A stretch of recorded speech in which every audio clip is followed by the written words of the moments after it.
What's up, everyone? Tyler Tamboline here, aka Toe Tag and Tambo, back with a new show here on the Run Pure Sports YouTube channel. You guys can get all these shows for free that we put out throughout the weeks, all sports, everything that we're doing on this channel. Hit that big red subscribe button, hit that thumbs up, hit that like button on the way, and there's a lot to like. Let me tell you that. And we got the man, the myth, the legend, the big winner last night, the big shipper, Big T himself. I got Hoop, I got JSU, but Big T, got to start with you, man. We got to own these haters. Last night was something serious. The core plays, bunch of winners, all kinds, none bigger than yourself, taking down everything. Let's talk about it, man. How you doing? Yeah, it's a good day. Obviously, got back yesterday, and it's kind of what Run Pure is all about. We come on yesterday, we do a damn free show where we break down the slate, and I think anyone that watched that show at least understood kind of where we were at, going mid-range, kickers, defenses, running backs. I don't know. I felt like we pretty much nailed it on a free show that anyone could have watched. And then obviously core plays, we got all the content up, Tambo stuff, player pool, cores, playbooks, not even to mention we can get into kind of the playbooks where some of our other people besides me were pretty close to shipping the slate as well. But yeah, all that freaking content leads to it. We get the full ship, everyone on the site. I mean, I can't even count. I literally can't count how many people turned 2 digits into 5 digits or even more in some cases. 2 digits to 5 digits, probably, I would say 50 plus people won significant amounts of money. And then we get the haters. The haters come out, oh, you got 750 dupes. And if Kenny Golladay caught an 85-yard touchdown, I would have had the unique. We had one dude on Twitter, oh, man, I finished 14th place. I had the best unique that no one had my team. I finished 14th place for $225. Well, congratulations on your 14th place finish. Well, go enjoy Chili's with your money tonight, big boy. Go ahead, big boy. Enjoy Chili's tonight. But, yeah, there's nothing sweeter than than when the community, all the people we're in there with every day in the Discord, active Discord. You go in these other places, Discords aren't active. They're just in there. I mean, I have them up on my page. Nothing's going on in there except crying about Run Pure winning. Just how it is. That's how it is. They're sad. We win all the money. Obviously, I enjoy winning the money myself, of course, but I also enjoy seeing the community just rally and just ship all the money. What's sweeter than when everyone's crying about how bad the team was? It was a kicker. First of all, we said it on the show. I don't know how a kicker is bad. I honestly don't. We had 4 studs in that build, both stud running backs, stud receiver, quarterback, 2 kickers in a low-scoring game. I'm glad people think that's a bad build. Keep chasing uniques. Keep leaving 3,500 on the table. We'll keep shipping. Good luck, people. Enjoy Chili's later tonight with your 14th place unique, big boy. Tony, it's a bad lineup because it wasn't a unique kicker build. You know, no one else. It was unique in that 2K that won 100K. I'll tell you that much, baby. That's one I think. I'll go to you in a sec here, Jess. You get some thoughts. You were on the show yesterday, the free show. By the way, the funniest part of the free show had to be, and we love Whistles. Whistles is the man. He's going to be on these free shows with us. He actually couldn't make it yesterday. Prior engagement, said he couldn't make it. He's going to be for the next one. We had all that on the show, and there's people I saw that left early. Oh, if Whistles ain't going to be here, I'm out there. I was like, oh, and they missed the free show. They gave out the nuts. So that, to me, is funny to start things off. But to your point there, I think that's sort of the, some of the things you brought up, just like you were on the show, JSU. I'll bring it over to you. Like, you guys brought up the kicker. You said, like, the facts. If it's going to be a low-scoring game, which you guys both agreed with, and there's going to be volume plays needed, everyone else is going to be looking for the backup tight ends. There was a bunch of them. The backup running backs, all these wide receivers that are filling in, the Slaytons, the Galladays, you name it. But you guys said, let's keep it simple. Let's block those guys out. Let's go to some of these guys, just build your lineup out, and let's get unique in the captain spot with a kicker. And lastly, JS, before I get your thoughts, like 125 people shipped it out of what, 176,000? And my biggest beef is like nobody else found it. Like 50 or 60 of those builds were Run Pure Sports based on the free show, the core plays, all those factors. And then second of all, everyone talking like they know the game so well. Go beat Big T in the luxury box. I know you got the money. You're so good. You max every slate. You're good at DFS. You're good at Showdown. Go beat him. He won that unique. Go win the FFWC ticket for $470 or whatever it is. That's unique. It was the optimal. It shipped it. You weren't in there? $500 is all it took. Get in there. Do it. Stop walking. Start walking the walk. Stop talking the talk. We do both. We ship it. JSU, you were on the show. What was your thoughts on it all? Because I think there's a lot of takeaways from it, to be honest. Go ahead. Yeah, well, one, you brought up a great point. That lineup that you were just talking about, it wasn't duped in those contests, was it, Tony? I mean, just throwing it out there, but I didn't see any The only big one it was duped players in was the $33, and it was with other Run Pure people, and we won. We won like 15,000 or something off $33. So sure, exactly. Yeah, so to my point that yes, in the Millie Maker, it was duped. How many of those were Run Pure people? We probably don't even know exactly how many because they probably don't all have. At least half. I'd be willing to bet it was at least half. But that's my point. They don't all have the Run Pure logo anyways, and some people might not admit it. But listen, some people watch our shows. Like we know it. It's fine. We want everyone to watch our shows. We don't care who it is. Watch our shows. If you like it, you don't like it. Make fun of us. That's fine too. Make fun of us. That's exactly. all good. But my point is that if you're talking about like that lineup was so bad, because it was duped so many times, but it was obviously a very good lineup with a clear path that we gave out on the show. Tony even teed it up. He's like, how is this game a low-scoring game? And I literally said, kickers and the captain. I asked Tony back, how many points do we need from our kicker to be a viable captain shot? And he pretty much said, like, I don't know, 5 field goals maybe. But I even said 15 for the number just to set it right, and that's what he got. The path for the kickers is clear, and it's been like this for years. Your bank, you need your kicker to basically get upper teens to 20 for it to be there. And these guys clearly both had the upside. And I'll get my thoughts on this after you finish. I've got something I'm saving for you too. Yeah, go ahead. The path is very clear. You need 15 to probably 18 to 20 fantasy points from your kicker. Then you need 5 other guys to be around 20 fantasy points, and no one to really go for that 40. If Saquon Barkley at the end of that game gets a 50-yard touchdown, it's over for those kicker teams because you're going to need Barkley. Kicker gets you 20. 5 other guys get you, 14, 15, 16, 17, 18, 19, 20, and you ship. And that's what happened last night. Yeah. And for those guys who keep talking shit on Twitter, they were all playing the $200 shitty plays that we were making fun of. So, I mean, they can go screw off. Tony wins all the money. They got that 15th place Chili's run, though, JSU. That's right. That's right. And the best part is, Tony, we told everyone to fade all those plays that all the optimals were, all the other lineup builders were spitting out, and all these other touts were probably touting, oh, they're the best values, and you could play Saquon in the captain, Tony, and they were saying the same thing over and over again. Nope, we tell you to play a friggin' kicker in the captain, and it ships. And then other people ship, and they get mad. Yeah. It's fine. You know what they're looking for, JSU? They're looking to get paid per dupe, and that acronym, paid per dupe, is PPD, and the only thing postponed is their winnings because they're not playing the lineups that can actually ship. I actually talked to Big T earlier this morning about some of this stuff, and I'll bring it up again. The 2 things, I'm saving you. I actually have a good question for you. I want to get your take on top of your rant, but we're going to get to the week 3 review. I just want to say this. 2 horrible quarterbacks against each other. You don't think they can do enough to get in with Barkley and Zeke and guys like that, and Lamb move the ball enough and get shut down where then the kicker is required? First of all, that made sense. Some of the other sites out there that are into the spreadsheet warriors and all this stuff do things like show you the optimal captain versus what the percentage would be. Kickers were optimal yesterday in the captain, by the way, if you go back to your spreadsheets and your site. So it was possible to happen. What they're most mad at is that 50,000 got used and then ended up getting chopped. But like you said, if you even said just 50 of those, it's going to get chopped up in some cases. It's the optimal lineup. What more did you want to see out of it? So I think, that to me was one of the biggest takeaways. But I want to go to you on that stuff and then get your words in too. But I just say, from your perspective, you math things out quite a bit. You've obviously, everyone knows your history. If they don't, like highest stakes cash games, moving to tournament player, now very dangerous, shipping lots of tournament slates this season. You get all the time. Hoop 2410, aka Dupe 2410. You get talked about this the most with some of these same people out there. And you continue to dunk on them too with your outright ships. Yeah. And the best was their most recent in baseball when all the dupes behind you and you beat the dupes. Hoops at the top.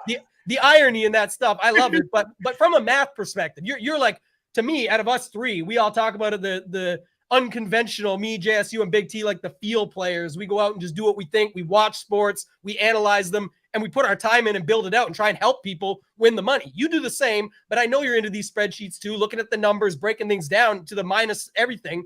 What do you see from that perspective? Like, what else can you do? Because people are putting in these portfolios of 150 lineups and putting 49,500 cap and still having some dupes. So then they do 49.3 and say, okay, now I got the most dupes. I'm set. What's your take on all that? And how do you see it going? Was the team last night, wasn't 50? It was 50,000 on the dot. That 50, makes it even better. That makes it even better to own all those guys. Cause they went in there and the first thing they did when they built their teams, they probably put that puppy down to like 48,300. 49.9 wasn't getting there. I'll tell you that much. It is so good. Yeah, I mean, yeah, all right. Yeah. People have come at me forever now that I'm MMEing and all the dupes and this and that. So here's my first question about Showdown NFL, because we've all been playing it for the longest time. Big T, you were on it before. How often do we see uniques ship on the Showdown slates? Well, I'll answer that question.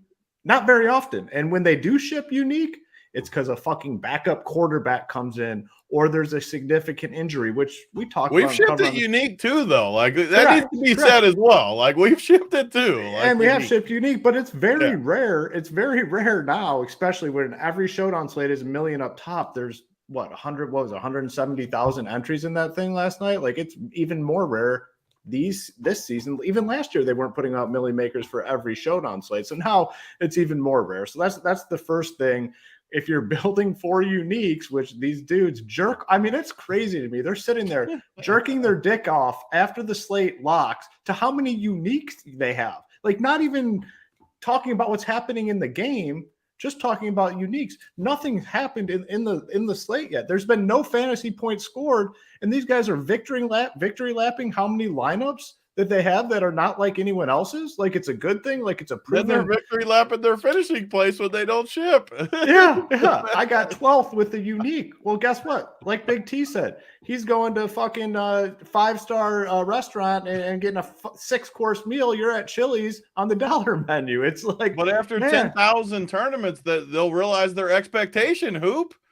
It is wild to me. So then that's like my next point with these people that are in there and a 1.56% captain with the 4 other highest owned guys on the slate, the highest projected guys, the highest salary guys, won the slate, and the odds of that happening are like 0.52 divided by 3, square root of like 30. They just go on with these numbers.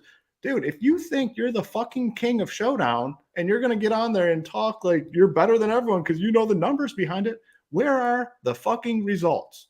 You talk so condescending to people like you're the man with Showdown. You know everything. Show me the fucking results. And these guys simply can't do it. They just get on Twitter. They'll keep talking about it. They'll talk about it for the Bengals and the Dolphins game this week. Like they're the man. They know everything about Showdown. They know the right way to build.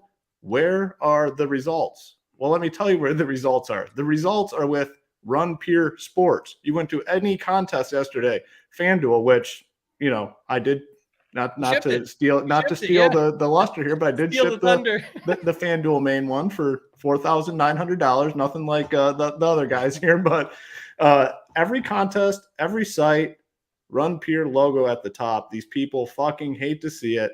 They talk about the same worn out talking points every single show they go on. They bitch, they're jealous, they can't replicate what we do, and you love to see it. It's every sled is just great.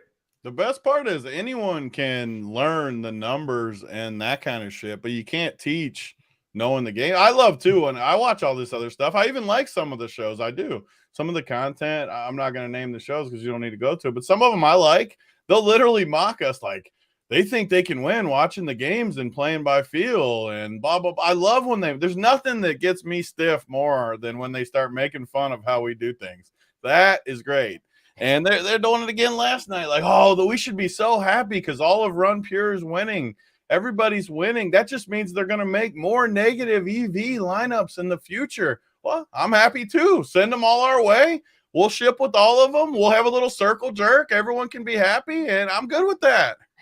Our circle is growing for that jerk, by the way. So that's the good more good hands news. in the litter. I like more hands on the song. Yeah. We appreciate the publicity because there's absolutely no such thing as bad publicity. It's been great. I personally love it. I think the other thing too, the last thing I would say just to it is my point is like if you know that this lineup can ship, and you're just, like people are like, just never would build that line. You're building 150. If you knew this was like the luck box winner that it was going to ship the 10K, just put it in yourself. If you got it, like I said, at the higher stakes, there was no duplicates. There was no mess up. Like you could easily, if you're all the people talking have the money, get in the 470 and beat Big T then for that FFWC ticket. Get in the luxury box for 2K, beat Big T for the full 100K load yesterday because it was no dupe there. There was no dupe. It was unique. And that's the kind of other point of it. Like I see that newsletter that comes out. I'll call him out this time because I don't even care. I talked about him yesterday, talking about Millie Maker winning lineups are F-bombs. Like this is our F-rank lineup. And they both them shipped the Millie. Were they how I would build? Probably not. But my point was, to just drop on them, like, you got to sell your book because you know everything. Everyone's selling something. We're selling winners. What you're talking about yesterday, saying how this is so bad, all these other factors, like you just got to, if you're so good, go do it. Go do it and then show it off. Like Hoop said, everyone's talking about it. Get in the high stakes. You know about them. You got the money to get in them. Hop in, play it. Post the screenshots. We'll like them for you. We'll like them yesterday, which anyone could play. I mean, that's not super high stakes. $222. Tons of people. It paid $66K, I think, or so. I think 66. I think it was 37.5, but still, or whatever it was. The 37.5. Like, are you mad at that chop? Like, it wasn't that unique, but are you mad at winning 37K off $222? I'm not. The people I will never understand are these guys like fucking. What's the guy's name? That Overzet guy that gets on there and he'll get on there and just like talk shit about people and stir up issues with zero results. The guy has no fantasy results, but he gets on there and he wants to try to mock Run Pure. Like I'd feel like the biggest loser going on there mocking people that are winning. You know what I'm saying? Like trying to make a joke out of people that are winning. Like that is the lamest existence I've ever heard. And the Overzet, dude, it's sad. How do people listen to that shit? Like, seriously, how do they listen to that crap? Just to give like the opposite perspective of what you're saying. Like, I even get it. Like, there's people out there that I respect, like Brick. I'll say it, Brick, on the Lowell show, like you're talking about. He's had a shit ton of success. But the difference between us and them, I respect him. He does it differently than we do it. I respect what he does. I'm not saying he's losing because I know he's a winning player. I respect what he does. He does it different than us. I respect a lot of the people that do it that way because there's two ways to win. I think it's hilarious that they think there's no way we can win doing it the way we do it. That's the contrarian take. That's the point, though, is that on one side, there's us who thinks there are multiple ways of being successful and winning. And then on the other side, there's them where it's like, it's just the way they do it and everyone else is just an idiot. And that's how they view it. Yeah, you can't win. And that's how they view it. That's how they tell their viewers. They mock us because of that. And it's like, okay, so then how do you deal with the results? Like our results? Like, we're so just lucky. That's luck, right? That's luck. But what is luck, Tony? I've told you this how many times, but a dude can ship once. They can ship twice, but let me tell you right now, they're not shipping 5-6 times a year, not 10 times a year. We've been doing it like 8 to 10 years now. No other job. Like, sure, now we have this company, and people will say that, like, we get the money from. We've heard all that comments, but that's not true. Like, sure, yeah, we love Run Pure, we love the community, we make some money off it, but that is not why we're successful. We played DFS before Run Pure. Way before. Right? And we still do. This is where I step in myself for a little second here because we're going to get to it now. We went around the circle here. It's been great. I'll tell you this, though. If you guys want to be a part of this and have fun with us over at Run Pure Sports, do it. Because you can. If you want to hit the like button, subscribe, that's free. But if you want to start getting winners and getting these winners like last night, Big T's full core, the attack slate plan, Rubio had the playbook up with all his stuff, Uncle T ship, UK Kill Bill Walsh, his CFB stuff, all the stuff we've got going on,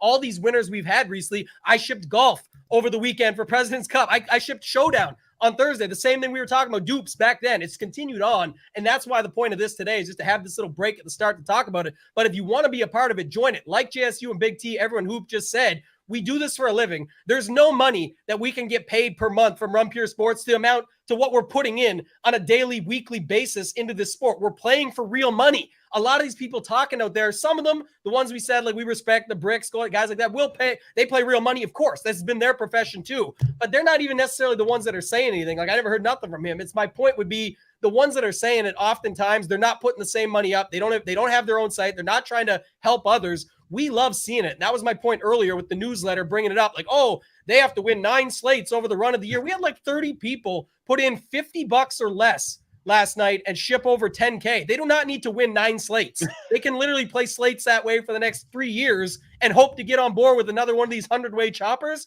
and be just fine. And Big T will still ship that and the other set. I mean, it was just less than a month ago. He was winning $500,000 with a unique lineup in that. Hoop, the Dupe King we just talked about, was just shipping 100K a few weeks ago in baseball with a unique lineup. Do you think Big T had 150 lineups in the Millie Maker last night and had no uniques? It was just what you run a train of this one thing, Big T? Like, it was like, obviously there's uniques in there somewhere. It's that it didn't win. But lastly, like I do, if you want to build for Showdown and you have a 150 set, you're allowed to build 20 lineups that might chop with others, but that can help pay it off. And you still have 130 that you're completely off the board with, and just take a little bit of a different approach. So just in case this hits, if you want to do 5, 10, whatever you want to do, the opportunity is there. But at Rumpier Sports, that's what we teach you. It's real people playing real money, real personalities, real actual players that do this for a living. And Rumpier does not outdo what we're actually putting into a slate. So join the movement. Have fun with us. Any final thoughts? Anybody from the panel? Go ahead. Hoop. Yeah, one more thing to add. Like, so I've always taken the opposite approach when looking at people that have won and been successful. We always talk about it in DFS. I've been doing this for 10 years, and you always see there's always people out there better than you. There's always people out there that are making better lineups than you. I've never once looked at a lineup and criticized. I've played the highest stakes they offer on every site.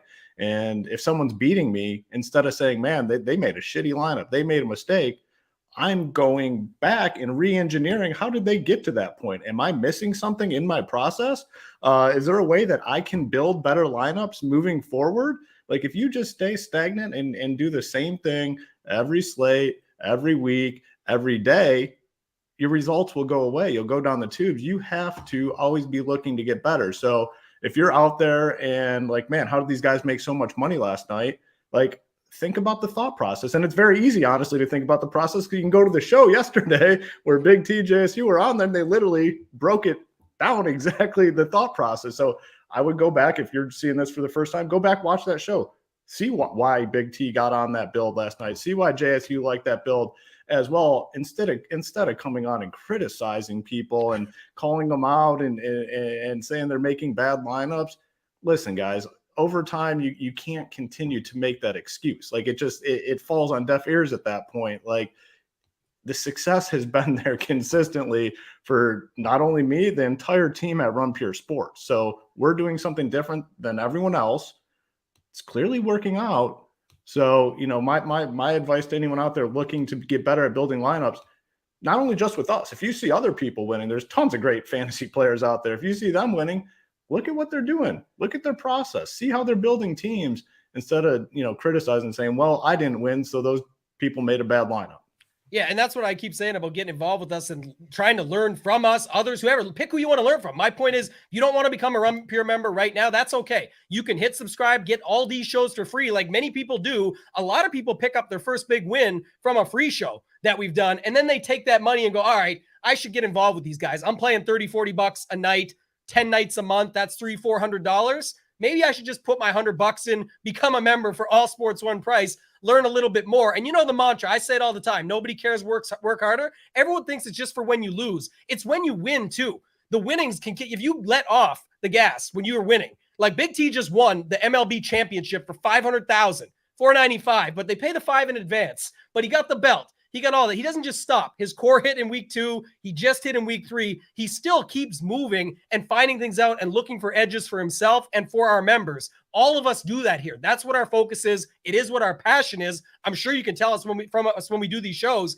but even when you're winning, you have to get better. And I'll tell you what, JSU, whatever core you want to put out this week, I know I'm tailing it because I know that nothing motivates. When I win, I teased Big T this today. When I won at his house in Kentucky in golf this season, it was like 90,000. He goes out the next week, wins 150,000.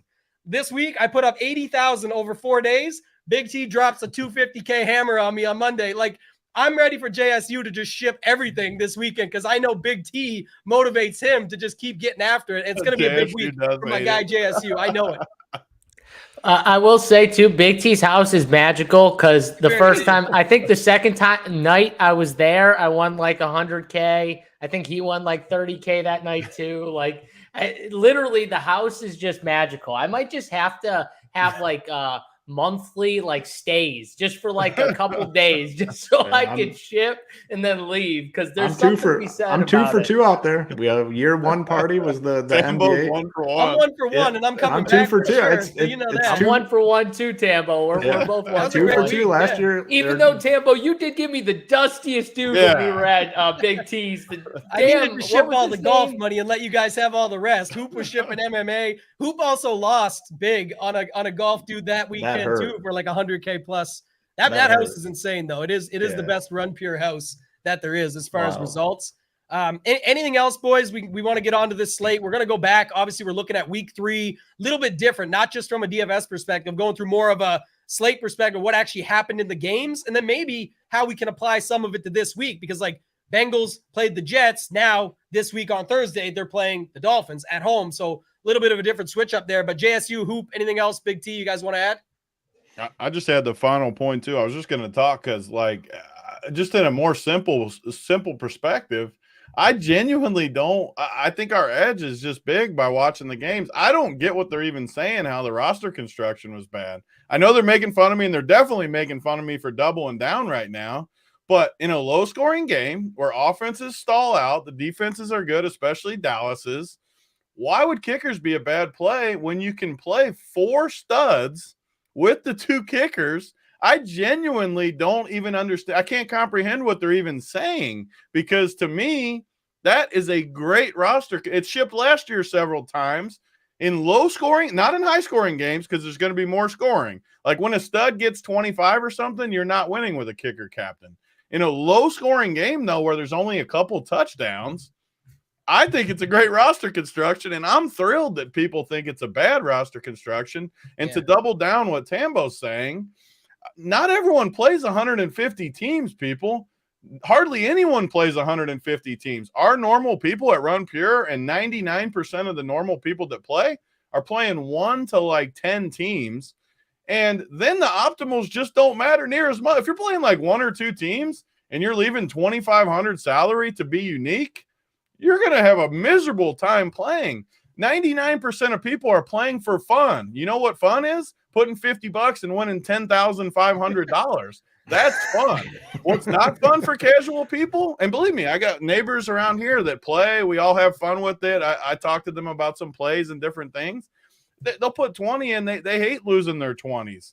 They want to win money. That's the goal. We don't get paid for uniques, people. Not everyone does it for a living. You can argue with us we do it for a living. Should we have unique? Should we do this? Argue all you want about that nonsense. But for casual people, what's wrong with putting $20 in and jamming a team that's going to be duped a million times? But even take it further, Tambo. Say you put 20 in and you win 1,200 because it's a massive, massive chop. I mean, obviously we wouldn't like that as much, but for a normal person, are they going to be pissed going to lunch today, going out with their buddy? Hey, I won $1,200 last night off 12. Hell no, people. Complete opposite. Who cares? Let them do the spreadsheets. They can jerk off to the Excel sheets and their optimals and their 14th place finishes. Join us if you want to ship. Yeah, some people show me where they changed some lives yesterday. People wrote about it in our Discord. Like, we don't go posting every testimonial, but the point is, there's literally people that put in like their last $50 or only had $50 to put in that got like 12K off it, and it changed the game. Like today, first time ever making a withdrawal of any kind, and it's for over $10,000. Trying to figure out how to do it, getting help with something like that. Like, I don't care what people say. Like, I didn't win yesterday on Showdown. I had a great 4 days before. Standard person doing this for fun, like it is a shitload of money to win gambling. I love hearing that stuff. I do. It's really good. I'm still looking for the cashier's window for the unique lineups. Like when the slate locks and you have uniques, like where do you go to cash those in? When it hits, they'll get it. Yeah, that's the thing. Yeah, they get it all right. 17 years from now, and we don't know when it'll be. They say that themselves too. By the way, they'll say we don't know when it'll be, obviously, but you have to play that way because we focus on that too. Big T didn't run out 150 dupes yesterday, and try and do it that way. And like I said, it was unique everywhere else. But seriously though, I know I keep saying this is why we want to do the show. I just want normal people to understand though. The people that are talking about this too, some of them are the top players in the world with the uniques. They know how to do it better than us 4 know how to do it. They know it better. So why would we play the same game they do? And for casual people, you're not going to be able to build as good as they are anyways. Even if you know how to find it, you're not going to be able to build them as good as Brick and these guys that do it. I mean, they are really damn good at what they do. Why do you think they push people to do it? Because they know in their heads that you will not beat them at their own game. Of course not. So how can you their win, audience, though? How can a casual person win? Those people watching this show for free, how can you have a chance to win? Listen to people that watch the games and can give you advice to play 1 to 10 teams. These guys aren't giving you that advice. They're telling you to play non-dupes. Get out of here with that shit. Yeah. And that's really what it comes down to. We're literally trying to help people, and it's proven. Like, if you go on Run Pure Sports Twitter, click media, and start scrolling back through. There's some ones you have to scroll through, but when you get to all the stuff of the people that we've helped, we retweeted out all that stuff. It's all there. Like I say, you don't have to sign up right now. We recommend you do, but you can get all these shows for free and stick with it till you get the money and then put it in. But most people that are general people playing $20-$30 a slate, it adds up to $300-$400 a month. The site is 100. Keep your 300, put the 100 into the site, watch what happens. Your turn will come around.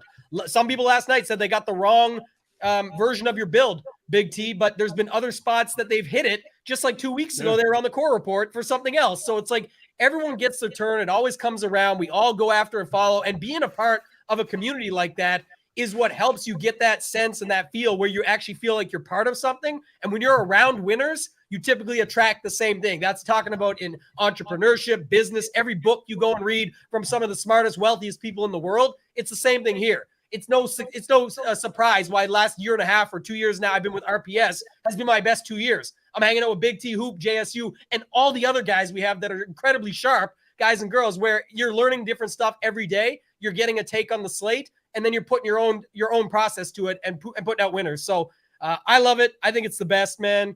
We spent a half hour on this, though. Hoop, you taking off, man, or are you sticking around? Yeah, that's good enough for me. You got that was the important part for me. So I hope, again, it's always important to look at people that are having success, building lineups instead of criticizing them. I mean, it's not just by chance that we've had so much success doing this.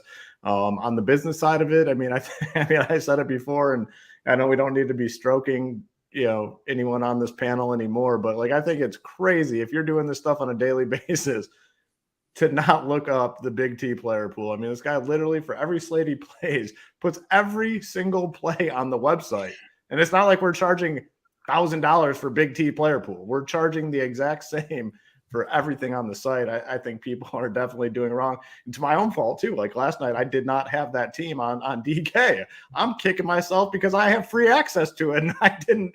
And you always love the kicker captains too. You would have definitely been in there. Yeah, I know. I typically play the kicker captain. I had a different opinion. It didn't work out so well. Did ship on FanDuel though, which was nice. But man, it's awesome to see all the success everyone's having.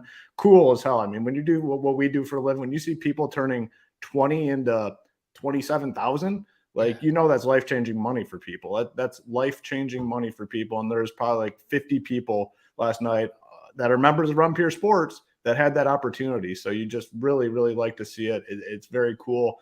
And I'd say like the most rewarding part of what we do. So absolutely. I'll leave the game recap up to you guys. Congratulations to everyone last night. And it's not the end of it either. We'll continue to hit these things for sure. So yeah, take care, fellas. Appreciate you, Hoop. And JSU, I'm going to go to you for one quick thing. We did the review show yesterday. It's going to be different than what we talk about here, obviously. But you and I had went on yesterday about what I always say about the week when we do that review show. I said, if you had a bad week 3, that's so far. There's still a slate tonight. Yeah. And sure enough, there's a lot of people that did say that, Tambo. You did. You did say that. It's never over till it's over. And this person asked, I'm not hitting the chat up huge today as I usually do. If you guys can do us a favor, there's over 200 watching. Hit that like button. We're almost to 11,000 subscribers. So we want to get there hopefully by the end of today. Try and get to 12, 13,000 over the next few days with football being here. Week 4 we're going to get into. But quick question for you, JSU. Somebody asked this, and I'm going to ask Big T after as well. How many hours of research do you think you put in? And I think being on shows is research too, because like we're looking through it, talking about it, gaining thoughts. So just between all the time you put into research going into a week of NFL, let's say, where you get the whole week to study and learn up and do what you want to do, how many hours do you think you put in? How many hours? I mean, I don't know. I spend time. I mean, definitely I spend a lot of time, but I don't know an exact number for how many hours. I really don't. Like I spend my time. I watch all the games. I have mean, a better are we answer counting? for you Are we anyway. counting that? Like I don't know. Yeah, I have a better answer because JSU falls in the same bucket as me. I would just Okay. say it's daily. We don't miss days. Like we're watching That's all true. the games, we're following it, we're following all the games. There's not a number, but I promise you, I can say this for 100% fact for me, and I know these guys too. It's every day, and it's been every day for the last, 30 years of my life before DFS. I watch games. It's what I do. You can ask people that know me from high school, from middle school, high school, college. People would go out, and this is going to sound ridiculous. People make fun of me, especially with the workbench jokes, but I still get that done. People would go to like the bars and parties. I would legitimately say, I'm just going to stay home and watch the games. That's me. That's what you get with Road Pure. And yeah, make fun of that, whatever. I wasn't huge into the bar stuff. I got a good wife, kids now, so it worked out good for me. But that's what we do. We love sports. That's why it's easy to do this job. Yeah. I love it. There's never a Tony, day that I don't love it. This is why me and Tony are the exact same, because I'm the exact same. I was never a bar guy either. I always stayed in and watched sports. It was the same way, and now I'm married, and I'm fine in that category as well. Stuff, right, JSU? We go to dinner the one night. We go to a nice place. We might not physically be watching the game at that point. We're still watching the score. We're seeing what's happening. We're watching the numbers. Doesn't matter. It's every freaking day. Yeah, that's what it is. Like JSU said it, and it is hard to put a number on it. But like I tell you, that's the difference. Like you can only win for so long until eventually he just keeps getting lucky, goes away. It has to go away when you win this up. Like it's part of the. If you were bad at it, it would definitely go away. Exactly, for sure. But that's the whole point. So then people start to recognize that, and as friends and family members start to catch on, they really start to respect that. But they also know, and I know we've all got good people behind us. If you're out there trying to do this full time or trying to at least get in the mix part time as a side hustle while you're doing your other thing, it sounds crazy, but it's definitely possible. I worked full-time jobs. I only went into this full-time like about 1.5 years, 2 years ago now, where before I was doing it all and that, like, I have such a good wife, supportive family, but like she knows I'm up at 2 a.m. still down here figuring stuff out. Like that's part of it. That's what the extra research on the grind is. And that's just, if you have a passion for something and you want to get good at it. I think it was Max Homa, to take it back to sports for a second. Any golf fans out there, we just had the President's Cup. It was his first one. He's 31, I believe. He's the man on social media. Love that guy. He goes out and says the craziest part of it all was to be around all these guys. Now, he's become a part of that crew now. He's got a bunch of wins this last year, whatever. But he said it's crazy. We're at the President's Cup.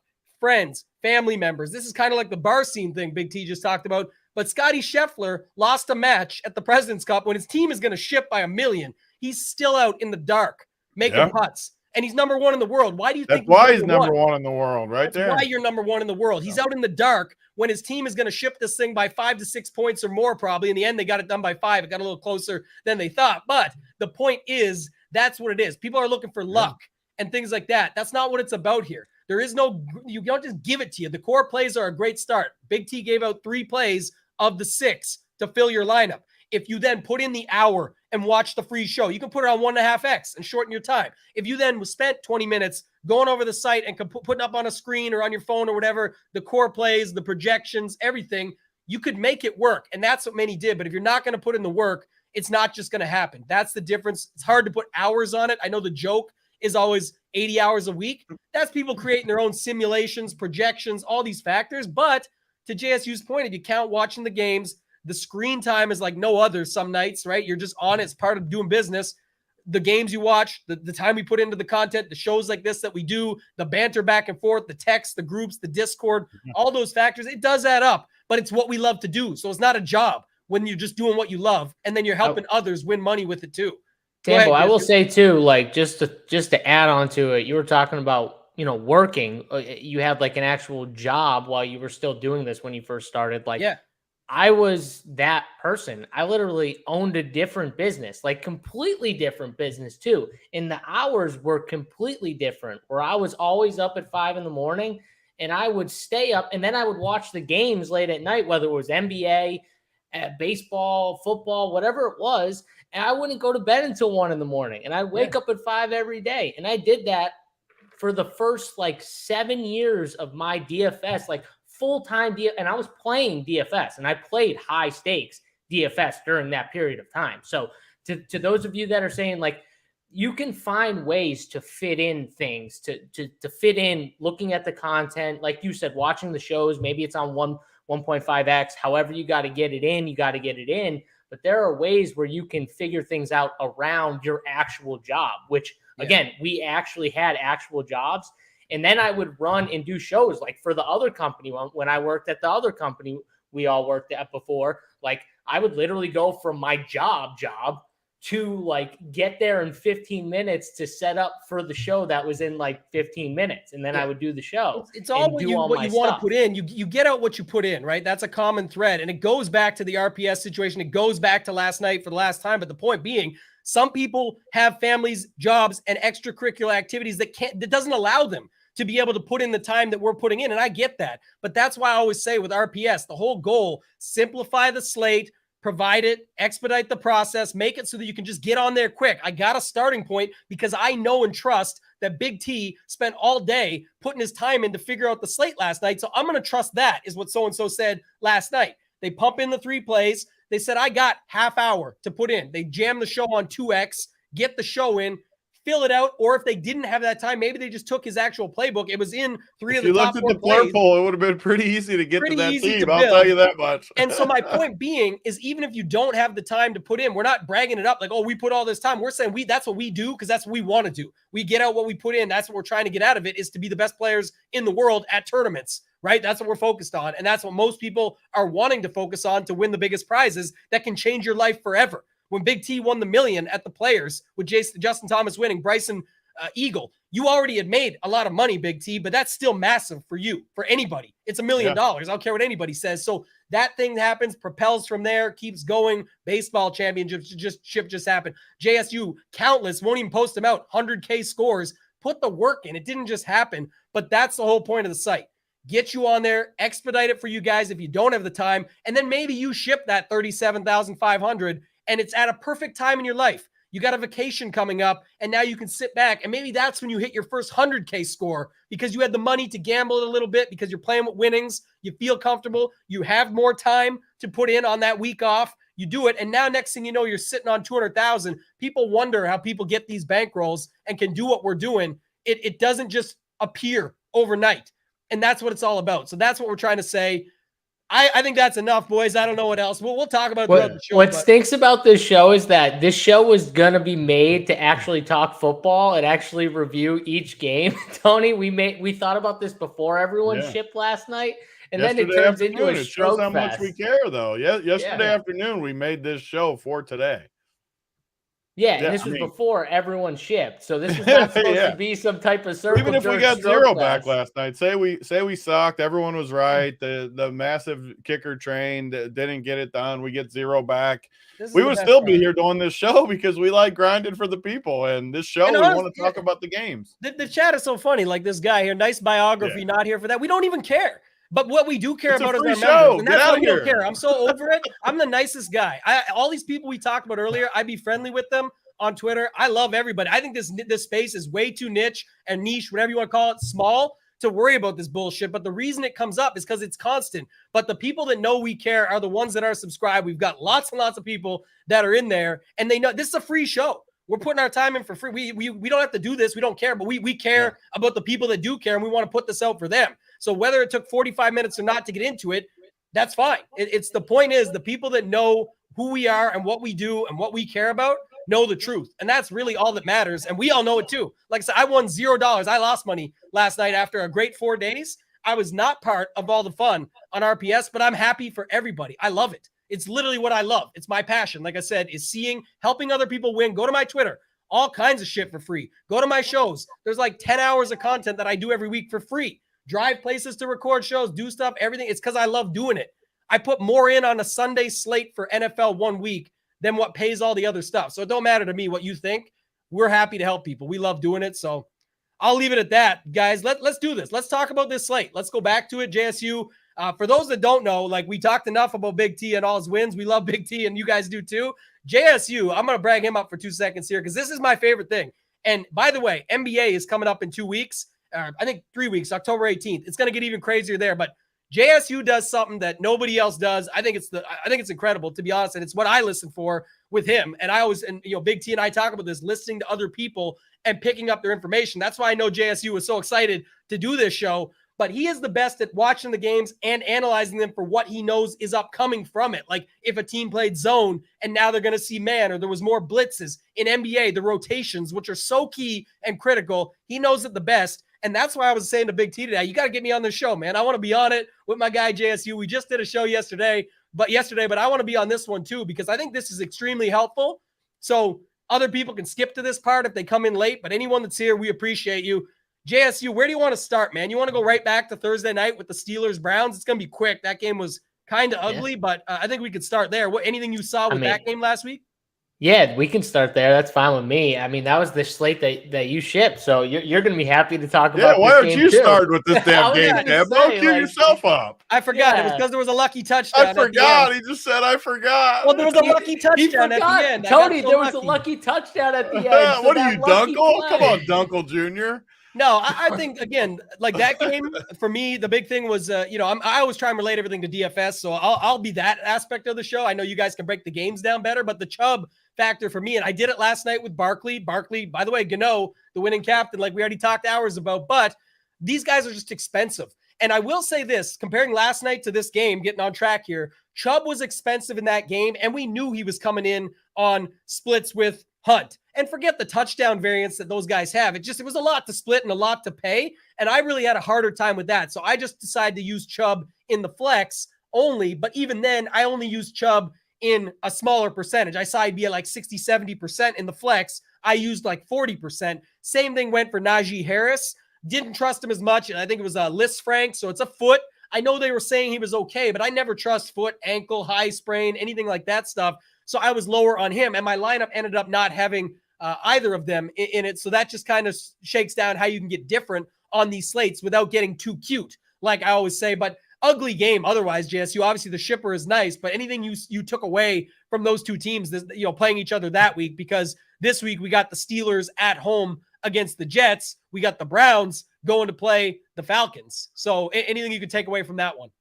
Yeah, I mean, the Browns, honestly, they're going to play in these type of games. I think it's kind of going to start out like a slugfest almost. They don't want it to be as high scoring. Now, I know they put some points up against the Steelers.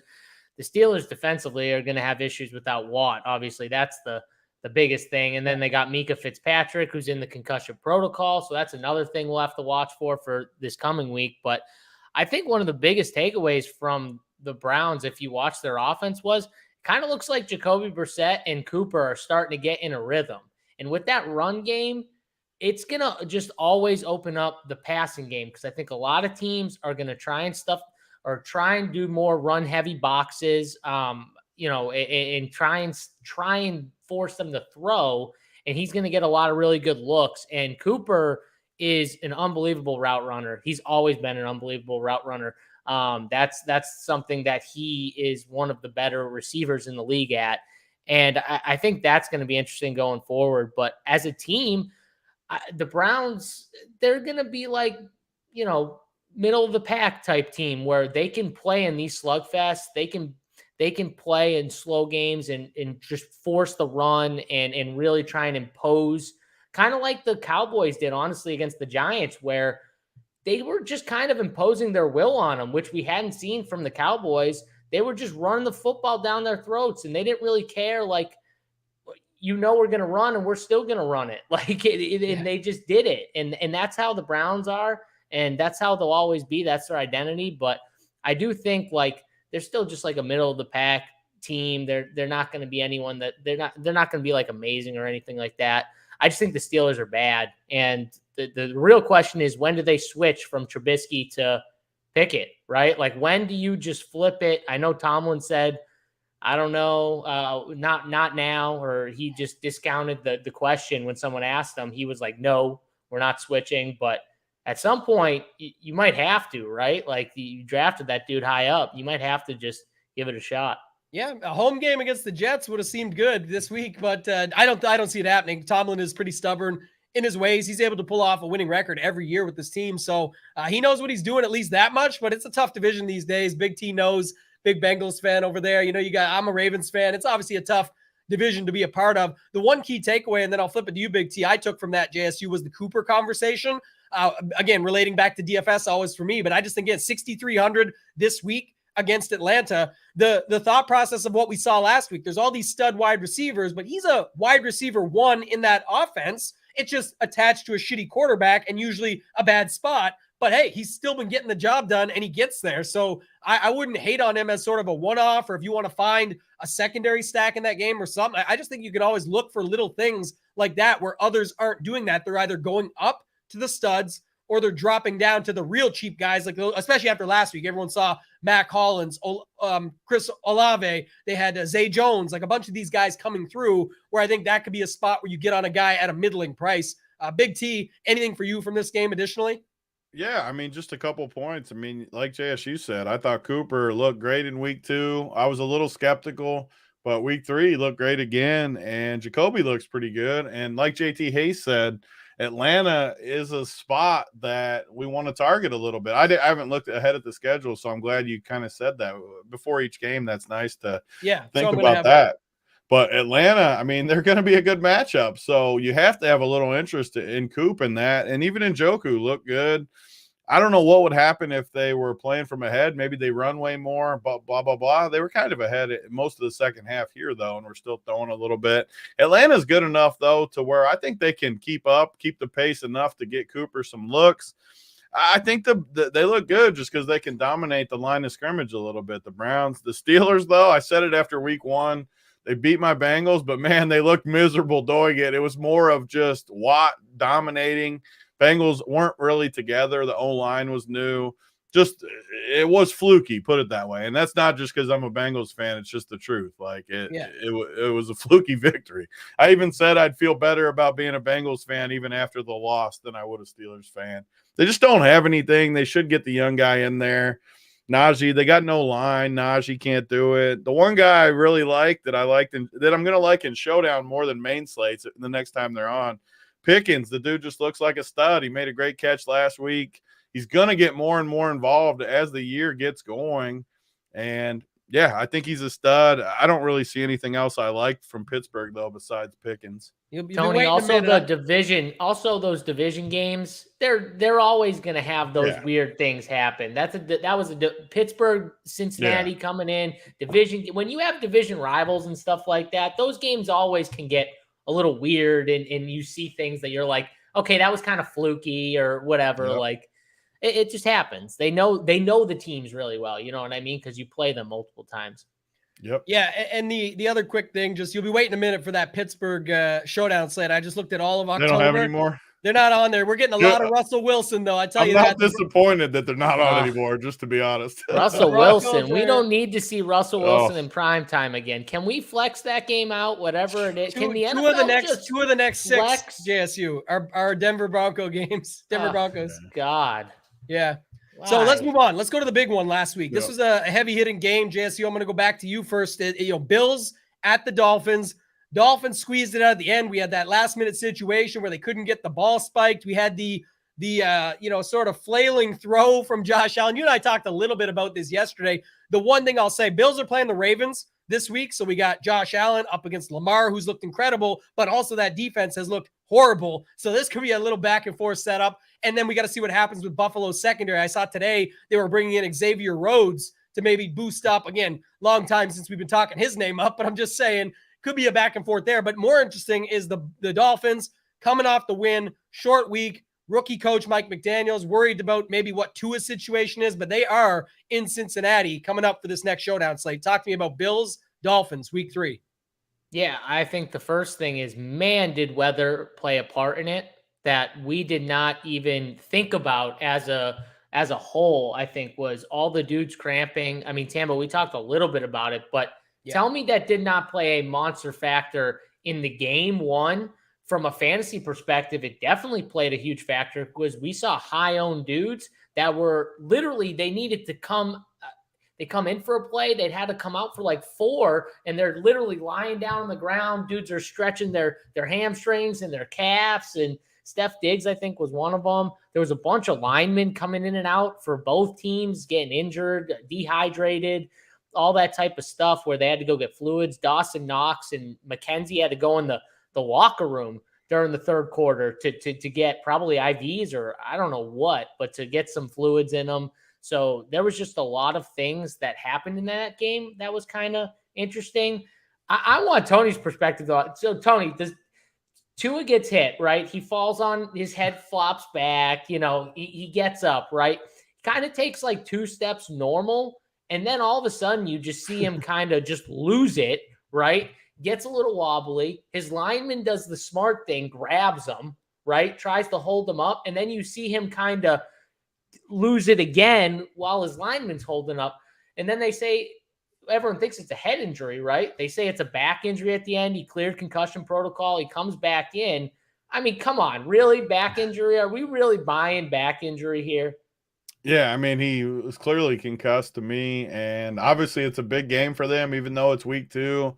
They wanted to beat the Bills, who everyone thinks is the top team in football, including us 3 probably. And, yeah, they just wanted the W, and they just wanted to get him back in there. And, I mean, he was clearly concussed. They tried to get around it, which they did get around it. And, yeah, I mean, that's basically what I took from it. They messed up. They know they weren't really going to get in trouble. Even if they investigate and find out it was true, what are they going to get fined? A couple $100,000. That's nothing for the win that they got. So, yeah. Okay, go ahead. I was going to say to bring it across for me a little because instead of doing all this and then looking at week 4, I think it's better to do it this way. Yeah. We kind of tie it together. You got the Dolphins coming up. I know you're going to the game this week in Cincinnati there for the Bengals at home. Yeah. Bengals, we're going to them in the next game anyway. They beat the Jets in New York, finally get a W on the board after a little bit of unlucky situations those first couple of weeks, but they got back on the board. So what do you take sort of? Yeah, I can kind of blend them both together. It's a perfect, like you said. That's why Tambo's the GOAT host here because it goes together. And there wasn't much like games with Buffalo missing their whole defense, like JSU talked about on the Print Factory last week. I don't take all that much from it anyways. Like no matter what, I liked Buffalo a little bit until more and more injuries hit. Then I bet Miami on Sunday. I really just don't take much from it. Like, sure, it's a good win for Miami. It doesn't affect Buffalo at all. Cincinnati, I expected them to bounce back. They did bounce back. And I tweeted it earlier. I think it's just the perfect spot. It is going to get steamed, I think. I think a lot of people are going to be on the Bengals come Thursday. I love that it's a showdown too. But, man, I just don't see any way the Bengals don't come in here and handle the Dolphins. I will be totally stunned if the Dolphins beat them in Cincy. And it'll be a statement game, honestly. Like, it would be massive for the Dolphins. It would be a bigger game for me for the Dolphins to come in here on a short week and beat the Bengals. The Bengals are 1-2. They really need the victory, obviously. I'd be stunned if Miami beats them. They could. They're great. They got a lot of weapons. They could easily do it.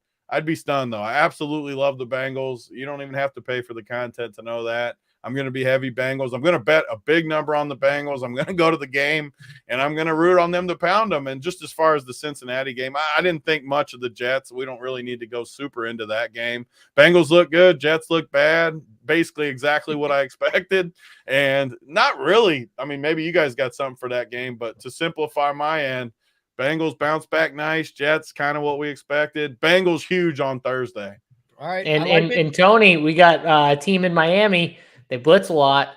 What does that mean for someone named Mr. Jamar Chase? We know it from last year, but they priced him up high too. I can't freaking wait. I was going to ask you 2 things, JSU. Tell us about that first, because for those who don't follow it last year, you were the Burrow whisperer, but there was no secret to it. You gave the secret sauce out to everybody and just said, if they do this, this happens. If they do this, that. And there was many weeks where he was chalk and you were off him, or he wasn't and you were on him and got the best out of it. So talk to me about that. And then I also want to hear a little bit just what you think about the Jets as far as their defense is, because the first 2 weeks didn't look that bad. Here they got teed up a little bit. Now they play the Steelers. So go ahead on that. Burrow bounced back. But what do you see for the Bengals in Miami for this week? Yeah, I mean, I'm with Tony. First of all, just a team in Miami going from the highest point. You beat the Buffalo Bills, who a lot of people didn't think they were going to go into. I mean, I'm on shows with really smart people, and a lot of people I was doing shows with said they think the Bills go in and just roll them and just roll on them. And I know that there were some people out there saying Miami. I bet Miami. I was the only one on the shows that I knew about that was like, I think Miami wins this game outright. A lot of people were wavering or they thought the Bills were going to roll. I was not. I literally told people I'm betting Miami. I'm going to bet them with the points. I'm going to bet them on the money line. I think they win this game. Just do it. And there were a lot of people that were hesitant. After winning that game, though, against the team that everyone, they were the Super Bowl favorites, I think, betting-wise going into the year. They had the best odds. Everyone expects the Bills to be one of the teams at the end of the year that's there, right, Tambo? Right. And so I think coming in, you beat that team in Miami, beats that team. Now they have to come back and play the 1-2 Bengals. I know the Bengals went to the Super Bowl, but they just beat the best team in maybe the NFL. Like, you're going down to play this team on a short week at their place. They finally come off of a win. They get a good win. Joey B looks good. Everyone plays a little better offensively. And Miami is aggressive. And aggressive teams can be had by Joe Burrow. And that's what I really like. Any team that's aggressive, Joe Burrow does a really good job, and he did it last year a lot, taking advantage of aggressive defensive teams.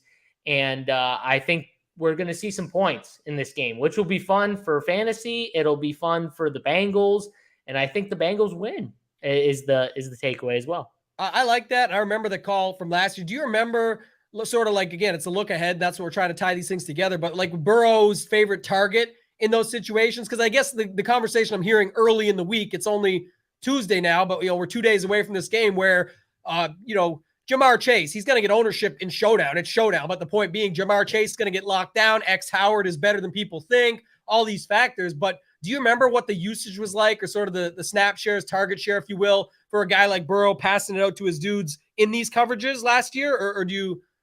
Well, I know that whenever he got a one-on-one with Jamar Chase, he was looking his way. Right. So, I mean, I'm not saying it happened all the time, obviously, because Jamar Chase is nasty, but he was looking his way a lot when he saw one-on-one coverage. And he was literally just, at some points, literally just saying, I'm throwing you a go route. Like, they probably changed the play right then and there when they saw it and just said, hot route, you're doing a go. And literally just lobbing it up. He could see the blitz. He read the blitz really well. So I would say it's Chase, but again, the good thing about the Bengals is their offense is just good. They have a ton of good receivers, and you take from this what you will, but I'm with Tony on the fact that the Bengals are going to be good, and I think everyone was just kind of, Tony, overreaction city with the Bengals, right? Like, just after a couple weeks, it was overreaction city, and we see it in football all the time, and it drives me nuts. Like, it's definitely a statement game. Make no mistake about it, though. It's a big game for the Bengals. They can't go to 1-3, obviously. The end of their schedule is brutal. They needed to win these games early in the year. They can't go to 1-3. But the good news is, if they pound the Jets and they come in and handle Miami, they're right back to 2-2. They're right back in great shape. So it's a big game for them. That's why I think they roll. They got the incredible uniforms going out this Thursday, too. That's where I just went. The phone, I had to go in the other room because I told Amber, the wife takes care of me with everything. Called me. She's like, "Do you want the white jersey, Chase or Burrow?" I said, "You got to get me Mr. Chase, baby. I need Mr. Chase to wear Thursday, baby."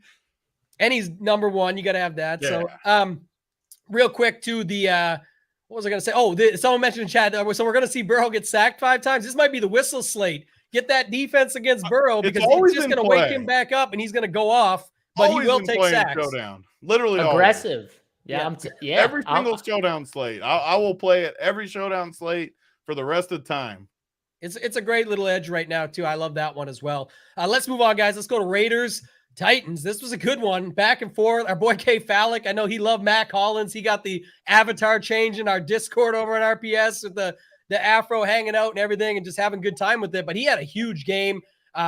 Henry bounced back a little bit from sort of the Henry we know and expect, but usually he's a slow starter anyway, right? We always see it with him, and it usually talks about the winter tires go on, right? When we get closer and it gets a little bit colder out there, and that could happen again, but he definitely looked good in this game. Got Tennessee the W.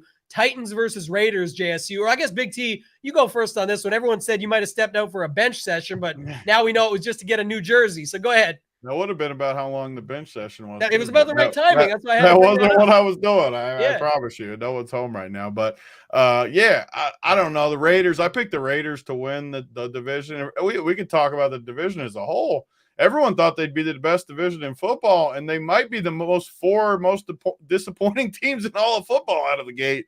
They've been a disaster, and the Raiders are at the top of the list. I picked them to win the division. They've looked just terrible. I mean, they've blown 2 games. They were up 20-0 against Arizona. They should have won this week. I mean, the Titans didn't show me anything again. Both of these teams look very, very weak to me. Devontae had a great game week 1. This week, 5 for 36 and a touchdown. That's non-Devontae-like numbers. Obviously, Mac Hollins went off as chalk. It's just because they were focused so on Devontae, but it didn't get him anything. Jacobs, 13 for 66. That's nothing. I don't know. The Raiders just very, very disappointing. Their lines on both sides of the ball have been terrible.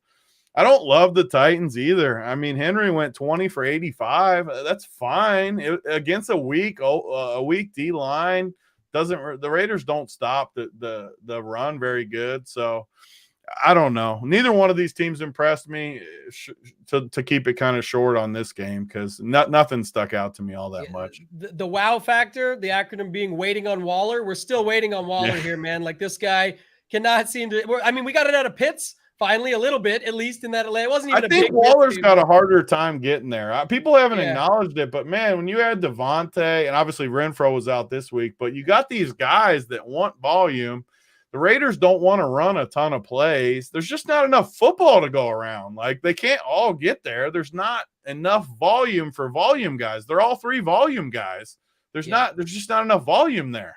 JSU, I'll go to you and any, takeaways. Like I think Big T nailed it, but just a quick note too. So Titans are going into Indy this week. So they're going to play the Colts, who just beat the Chiefs at home, obviously, like in their home, I should say, at the Dome there. And then you've got the aforementioned Russell Wilson and the Denver Broncos going in to Las Vegas to play the Raiders for a division game. So what do you think here with this Raiders-Titans game and any look-ahead spots for either of these teams? Yeah, I mean, first thing that sticks out to me, I don't expect Derrick Henry to be getting that much volume in the passing game. He had 6 targets, caught 5 of them for 58 yards. That was like one thing that just stuck out to me. Now, the 20 carries, that's fine. He'll have, but just they don't use him in the passing game that much. So that was kind of a little bit of a shocker. Should they? I mean, that looks like they should. We've been saying it, but that's something you might be interested in. I think a lot of people have been interested in it. They haven't got what they wanted out of it. It's like one of those things that we pray to happen to get some value out of this guy, but it just never ends up happening. Well, yeah, because no one expects it. So, like, if no one expects it, then you should do it. I know the guy doesn't have great hands, but, like, I say the same thing with Nick Chubb. These teams that have the Nick Chubbs, the Derrick Henrys, they're not the best pass catchers. But listen, I would be running like at least one or two screen passes just to keep them honest. Yeah. Like faking the run just to keep teams honest, because they will break big plays at times. Just catching these teams off guard. So yeah, that was one thing that stuck out. My boy Foster Moreau, God, was wide open for a touchdown. Derek Carr didn't even see him in the end zone, just standing there butt naked, just waving his hands. I needed that. I had some good teams with 2 good teams with him as my punt tight end. But yeah, I mean, these 2 teams, I'm definitely disappointed in the division. That's the one thing Tony said. The division has not looked good. I'm trying not to overreact, Tony. I'm really trying. One team I'm confident in right now of the 4 I guess I'm somewhat confident in the Chargers too, but Denver, I feel like they can get it going. I'm not confident all in the Raiders or the Chiefs right now. The other 2, I think, could bounce back. God, Russell Wilson. He looks bad, but oh man, they have had somewhat tough spots out of the gate, like a weird matchup in Seattle, and then they played Houston, who's a strange matchup, and then San Fran's obviously a tough matchup always for people. And now they get a good matchup, though. If they struggle this week, I'll be very, very concerned because it is a good spot. Is this a main slate game or a showdown game? The main slate, yeah. Yeah, I think it's a very, very good spot for the Broncos to get right.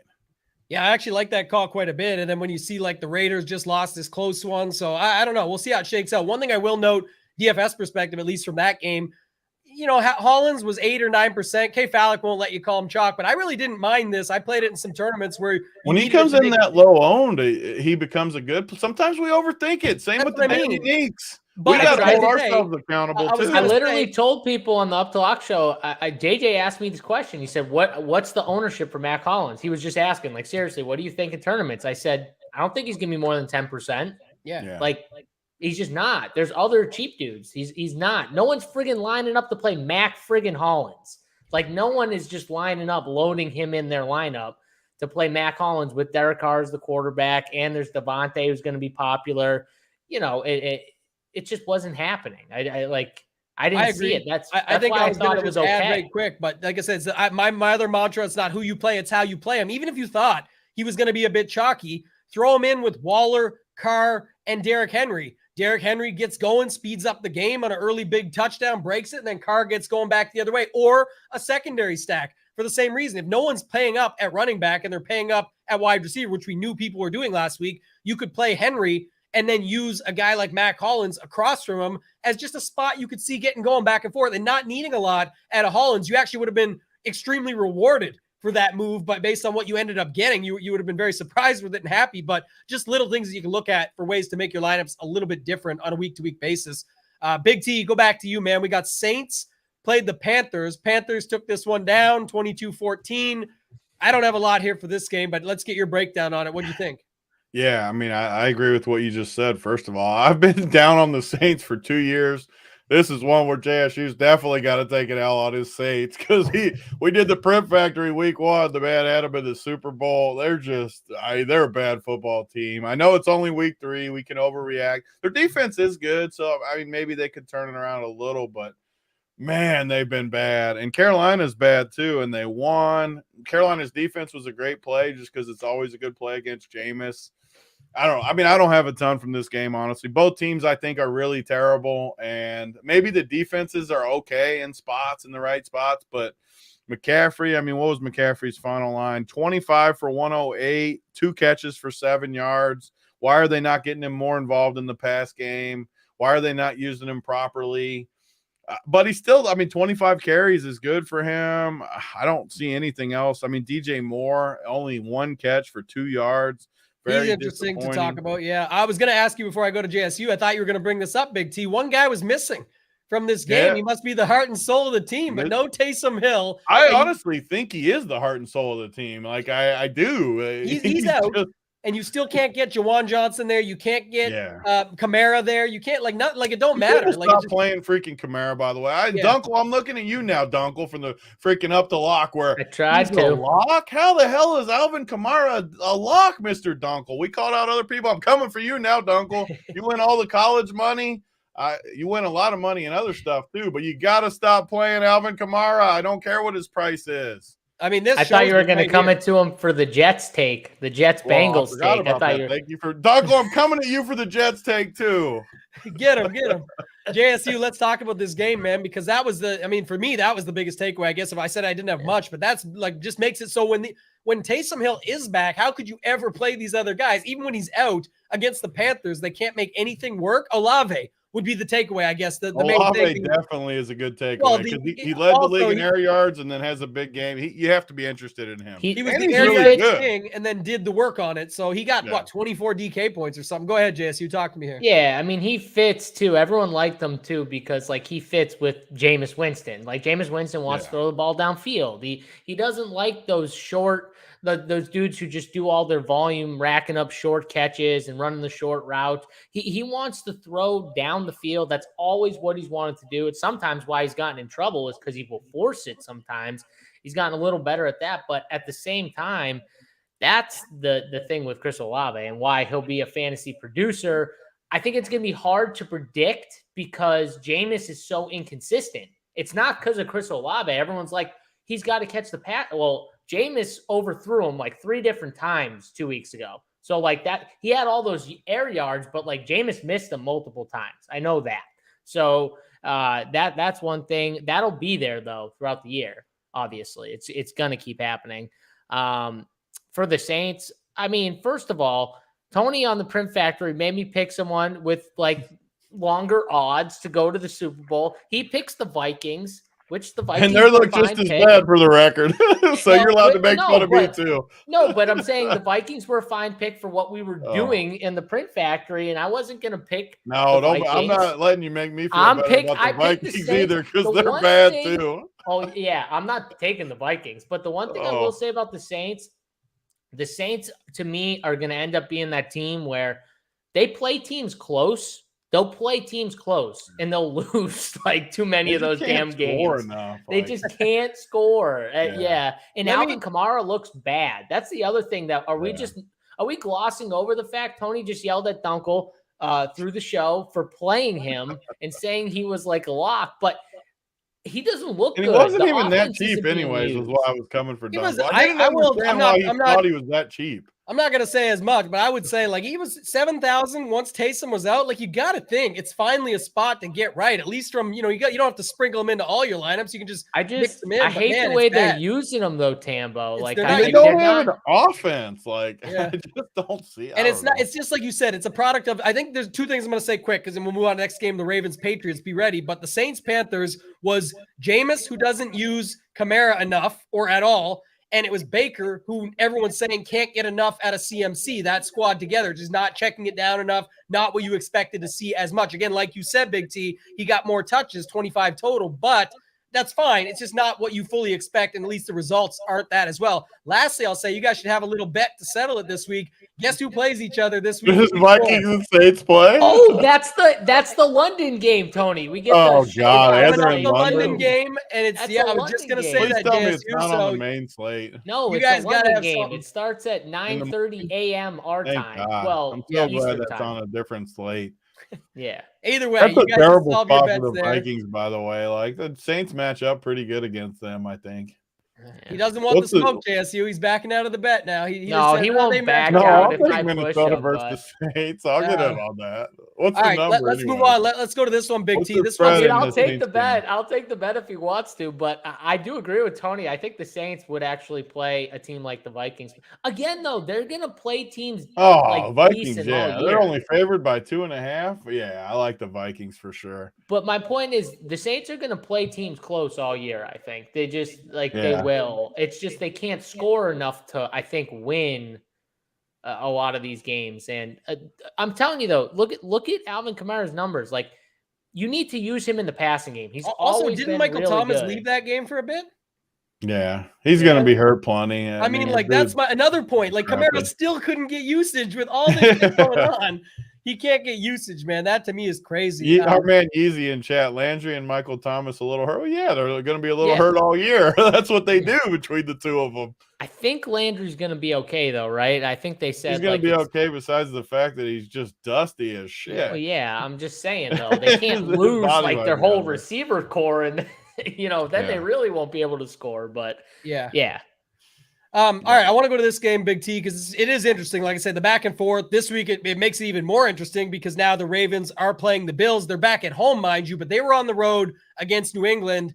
Looked like, again, like they were going to smash, just like the previous week against Miami where they ended up losing. Mac Jones brought them right. I mean, they were throwing on them, running on them, everything they wanted. It's just the Ravens had too much firepower. 37-26 was the score in New England. What did you think about this game, and what are we going to do going forward with this Ravens squad here? Yeah, I mean, Lamar's look good. I just don't like the Patriots at all. Mac Jones gets hurt now on top of it. And even though I don't like him, I mean, I think Brian Hoyer's going to start now. The dude's been around forever. He's never been good.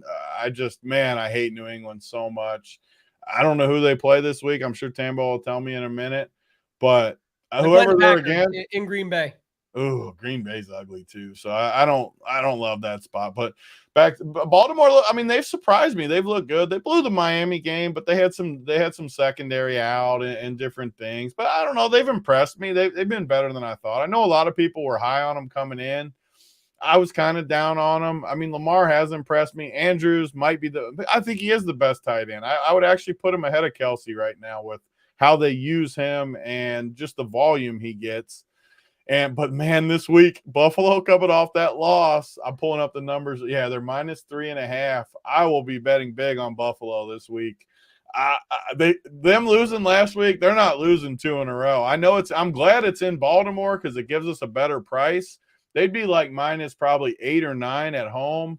Only got to lay 3.5 on the road at Baltimore. I freaking love it. The total is 52 in this game. I can't freaking wait to play Josh Allen in this offense because they're going to put in work against Baltimore. Might be this is the first look. This is another reason I like doing this show that we just came up with for looking at last week, this week. I think it's going to be good for the rest of the season because get an early look. And, man, I love Buffalo this week. I think they pound Baltimore and score a ton of points. Bounce back. They're not losing 2 in a row, so love it. I don't think he'll be low owned, JSU. He'll let you take over here, but just going back to it, Diggs, 8,400 right now, the highest priced wide receiver on the slate. The Q tag is on him right now, and it's against Baltimore, but I think, most people will want to start, like it's already in the chat. You and I talked a little bit about it yesterday. We did the lineup review show on this very channel where it was like the winning lineup was Lamar, Andrews. You could almost just start with that because the other teams are going to beat up on them. So what's the way to build this? I know we're going week 4 first and backing you up to this game that we're talking about the Patriots, but I think people care more about the upcoming spot because this is one of the best games on the slate for week 4. That's why I wanted to spend time on it. How do you build that, man? Like Big T wants Allen, probably Diggs and Andrews. Others are going to want Lamar and just use both them and stack up the game heavy. What are your thoughts? Yeah, it's going to be interesting. Like last week, I ran the Gabe Davis knock stacks, faded Stephon Diggs, whether that have you. I probably ran a little pure from the standpoint he kept going in and out of the game. So that helped. But even him going in and out of the game, I didn't even realize he had 11 targets in that game against Miami. Like, I don't even remember him getting targeted that many times. And that's a lot. And I watched the whole game. That's a lot of targets. He's just going to get that volume. Everyone's talking about how like Josh Allen will just check out of runs and hit him when he sees him one-on-one for like quick passes. He gets those. I mean, he's just a good receiver, but Buffalo's shown they have other guys. We saw Devin Singletary. It's always a guy we don't talk about, right, Tony? Like we always talk about this, but like the whole slate, right? Everyone's talking about Buffalo in Miami the whole friggin' week, every show. And no one talks about Devin Singletary. And then what happens? Devin Singletary comes out, and that's the guy you wanted from Buffalo. Isaiah McKenzie, another guy, and he scores, and he's the other guy you want. Yeah, we're literally saying leverage. I mean, I heard you, and I agreed with it. Gabe Davis and Knox, the leverage plays, and then of course it's Singletary that comes out. It's all of a sudden he's a full-time pass catcher too. Like he just Singletary were the 2 leverage guys. Actually, it's just crazy how it works. It does it all the time. It just shows you how you don't have to think one way. You can get outside the box.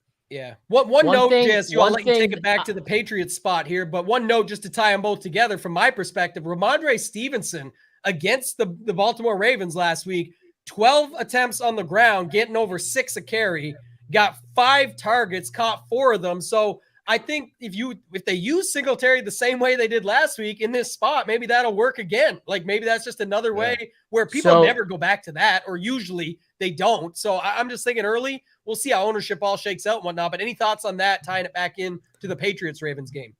Yeah, so one thing of note, too, and I think it was interesting, and when you looked at what Buffalo did the first couple weeks, they were using Devin Singletary and Zach Moss, and Devin Singletary was getting the lead share, but Zach Moss was involved, right? This game against Miami, Devin Singletary was on the field for 73% of the snaps, way more than the other running backs and stuff like that.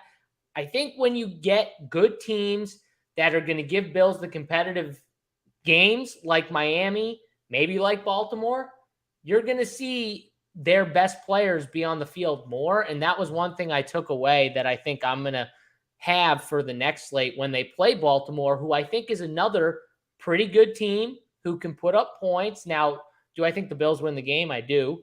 But that's just something I'm going to take away from what I saw, because that was a game where out of any game all year, you would expect teams to rotate more. Why? Because dudes were cramping up like crazy. It was hot as hell. People were running out. And nope, Devin Singletary wasn't. He was out on the field a ton. So I think that's something we need to take away. New England, I got nothing to say other than they're in big trouble. Like big friggin' trouble. Ramondre Stevenson's probably going to be the lead back at some point this year consistently. I still think Damian Harris was hurt in week 2. He got hurt. They didn't really say anything about it, but if you watch the game, you saw him like, I think it was the last carry he had, or like towards the end of that game in week 2, he kind of got like his ankle or foot or something. He hobbled off, and then he wasn't, I don't even know if he was on the injury report. And then this week, Ramondre Stevenson has a bigger share of the work. So maybe that played a little bit into him just being nicked up. But either way, the Patriots are going to really struggle offensively. Baltimore, they look, like Tony said, they look pretty good to me. They look like they're going to be able to score. Lamar's running. He's hitting Andrews the way they use the tight end. It's going to be a really fun game, I'll tell you that. But I do like Buffalo. Like Tony said, we're getting a really good price on a team in Buffalo who was everyone's friggin' favorite last week. I heard everyone talking about they're going to blow out the Dolphins. They're going to do this. Everyone thinks they're just the best team in the league. 3.5 is a gift. Yeah.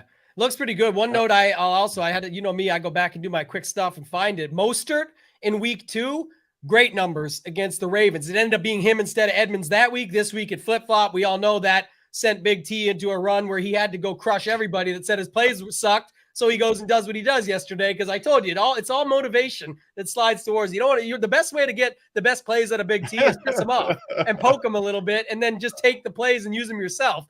But the week before that, I went back and looked for week 1, and the Ravens played, who was it now? I just lost my train of thought. They played the Jets in week 1, and Michael Carter had like 9 targets and 70 yards. Like they had another good run. So it could be another Singletary week, or the Bills could switch it up and use a different back to like what JSU was bringing up. There's other dudes, but if you got faith in that snap share from Singletary, I think it could be another good spot to go back. And I think when people start stacking that game, that's not going to be the first place that they go. Maybe now people start talking about it, seeing what I'm seeing. It is, but just a thought on a early first look. Let's move on. I got two more takes just because from you guys talking, I picked up a few things I wasn't thinking about. One thing of note, Mr. James Cook got 5 targets. You were just talking about catching out of the backfield against this team. He was a stud in college. I freaking loved him. We love his brother. Yeah, he has a lot of risk, just like Mostert last week, who didn't do anything. But don't be surprised if he breaks a slate at some point. When he catches these dump-offs, he can go to the house on anybody. And these plays are guaranteed to be 2% owned, and it lets us pay up a receiver. I know we didn't do it last week. Some of the receivers aren't on this slate this week, too. Obviously, I haven't looked at the slate yet. Right. But it does open things up. Don't forget about my man Cook. And just to cap on Mostert, the ironic thing, they play Thursday against my Bengals. It's showdown. What better time to come back with Mostert than right after he lets us down in a showdown format where it's so good to take chances on guys like that? Do we play him in the captain?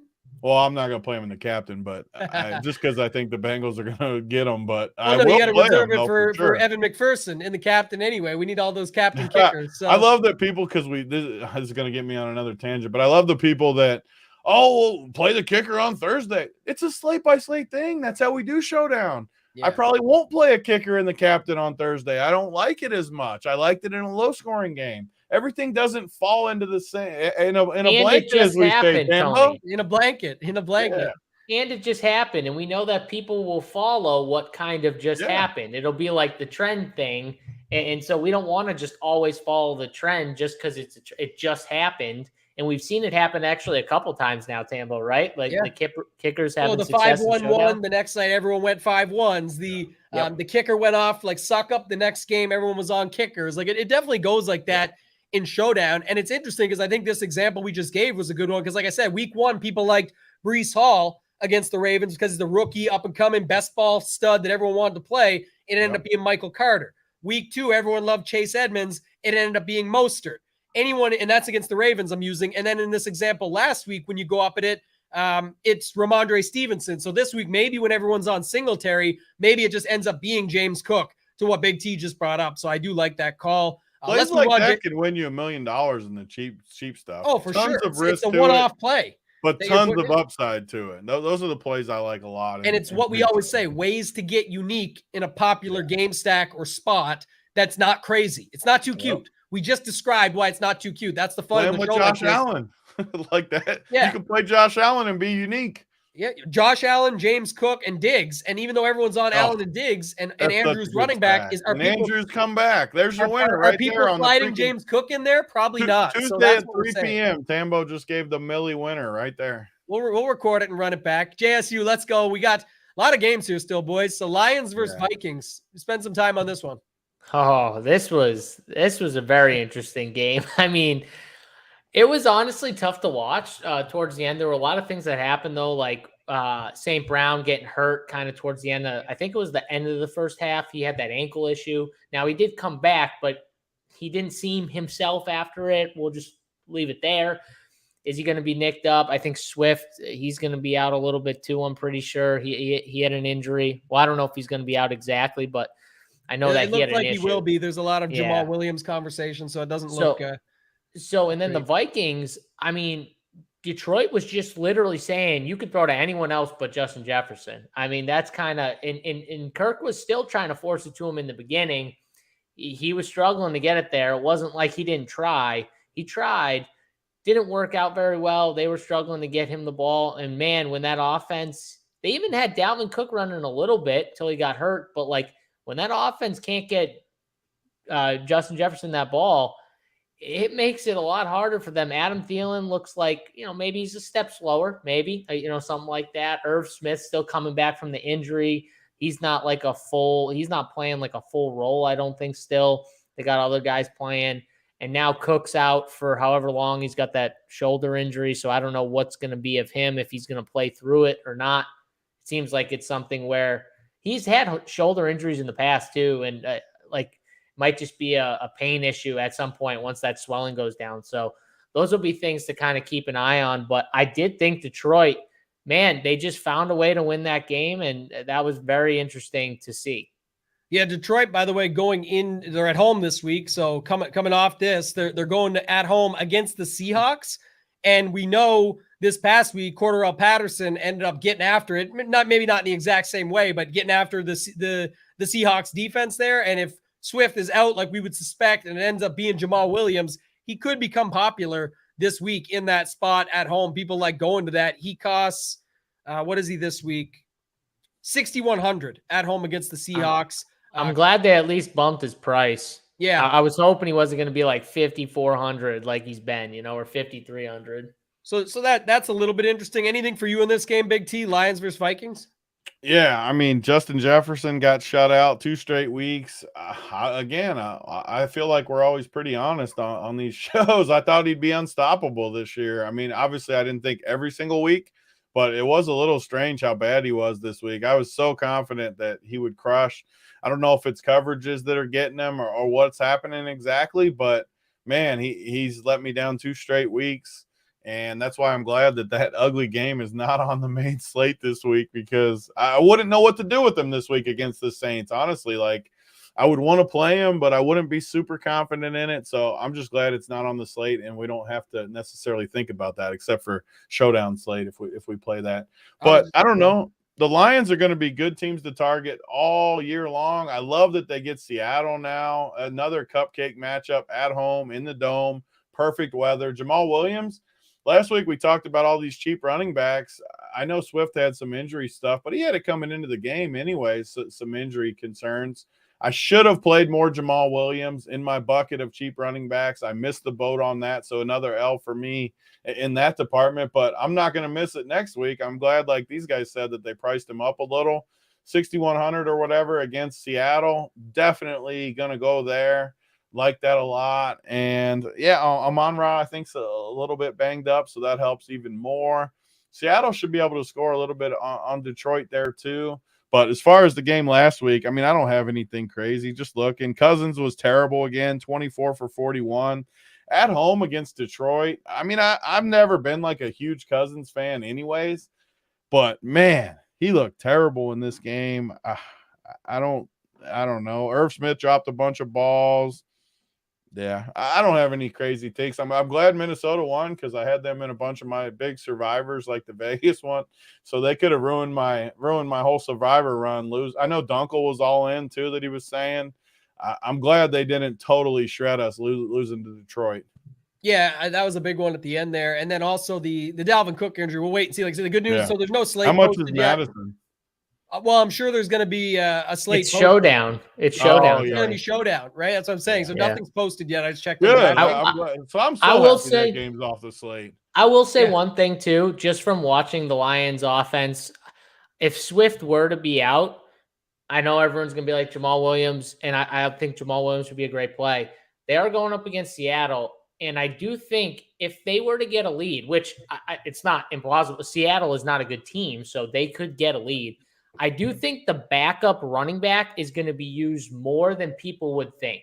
Either way, actually, I think the backup running back, I'm pretty sure it's Craig Reynolds, he's going to be used more. I don't think they're going to push the veteran, especially if they have a lead. They're going to, because they really like Jamal Williams. We saw that in Hard Knocks. They value him. You know what I mean? He is a value. Even when Swift is healthy, he is getting meaningful carries, especially in the red zone and goal line situations. So he's not just some backup, right? They view him as a piece of their team that they value. So He's definitely a Dan Campbell guy, like that gritty, tough. You know, Dan Campbell loved it, and we loved it too here. The triple hump, I got the penalty, but we freaking love that. I mean, we're all about that. One. But to my point, though, Tony, I think that he could be, the backup could be used where it could be like a 60-40 split in some case, where maybe and if they get up, maybe he gets the whole fourth quarter run. Maybe they just pound him on the ground, which they could do to Seattle, and no one's going to play this dude. So I do think that it's just something to think about if DeAndre Swift were to be out, if you're looking at leverage in Millie Maker formats, maybe fading Jamal or playing them both because they're both kind of cheap. I don't know, and playing the running game. So Craig Reynolds interesting because three carries even in week 2 and then 6 last week. They just pick it right up with them. So it is interesting. 4,700 in the same spot, and anything can happen. And like you said, it just could lead to that anyway. 47 and not 4K. DK's doing better with those cheap running backs. I like that better personally. 4K. I like because listen, they're pretty much splitting Jamal and DeAndre. Like these guys are playing like it's not like DeAndre's getting like 70 and Jamal's getting 30, right? These guys are playing like a decent percent, like even, and Jamal's older. He's a veteran. So I don't think they're just going to push him in a week 4 matchup against Seattle.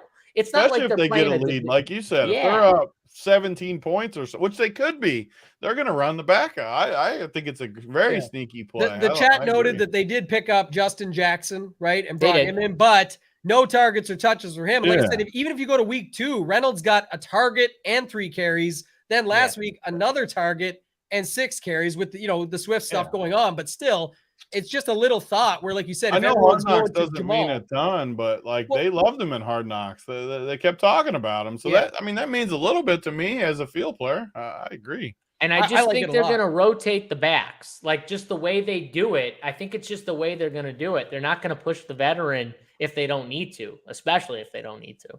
Yeah. Yep. Appreciate all you guys watching this right now. There's over 250 watching still. If you guys can do us a favor, hit that like button. We're going to get into the next game, run these things out here.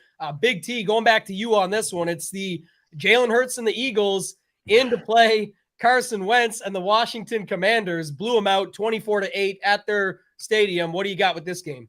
Yeah, I mean, this one will be super quick. I know we've gone a ton, and that was partly because of our circle jerk for 45 minutes. But I mean, the Eagles look like the best team in the NFC. I told JSU, and we talked about it on the Print Factory a little bit, bet Jalen Hurts MVP. I know I missed the boat from the beginning where he was 40-1, but he was 10-1 last week when we talked about it. Now I haven't pulled it up today. Let's look real quick. I saw him 8-1. I don't know if it's moved since then, but I'm about to pull it up real quick here. So he's down to where's it at? Awards 6-1 now. So it just keeps going.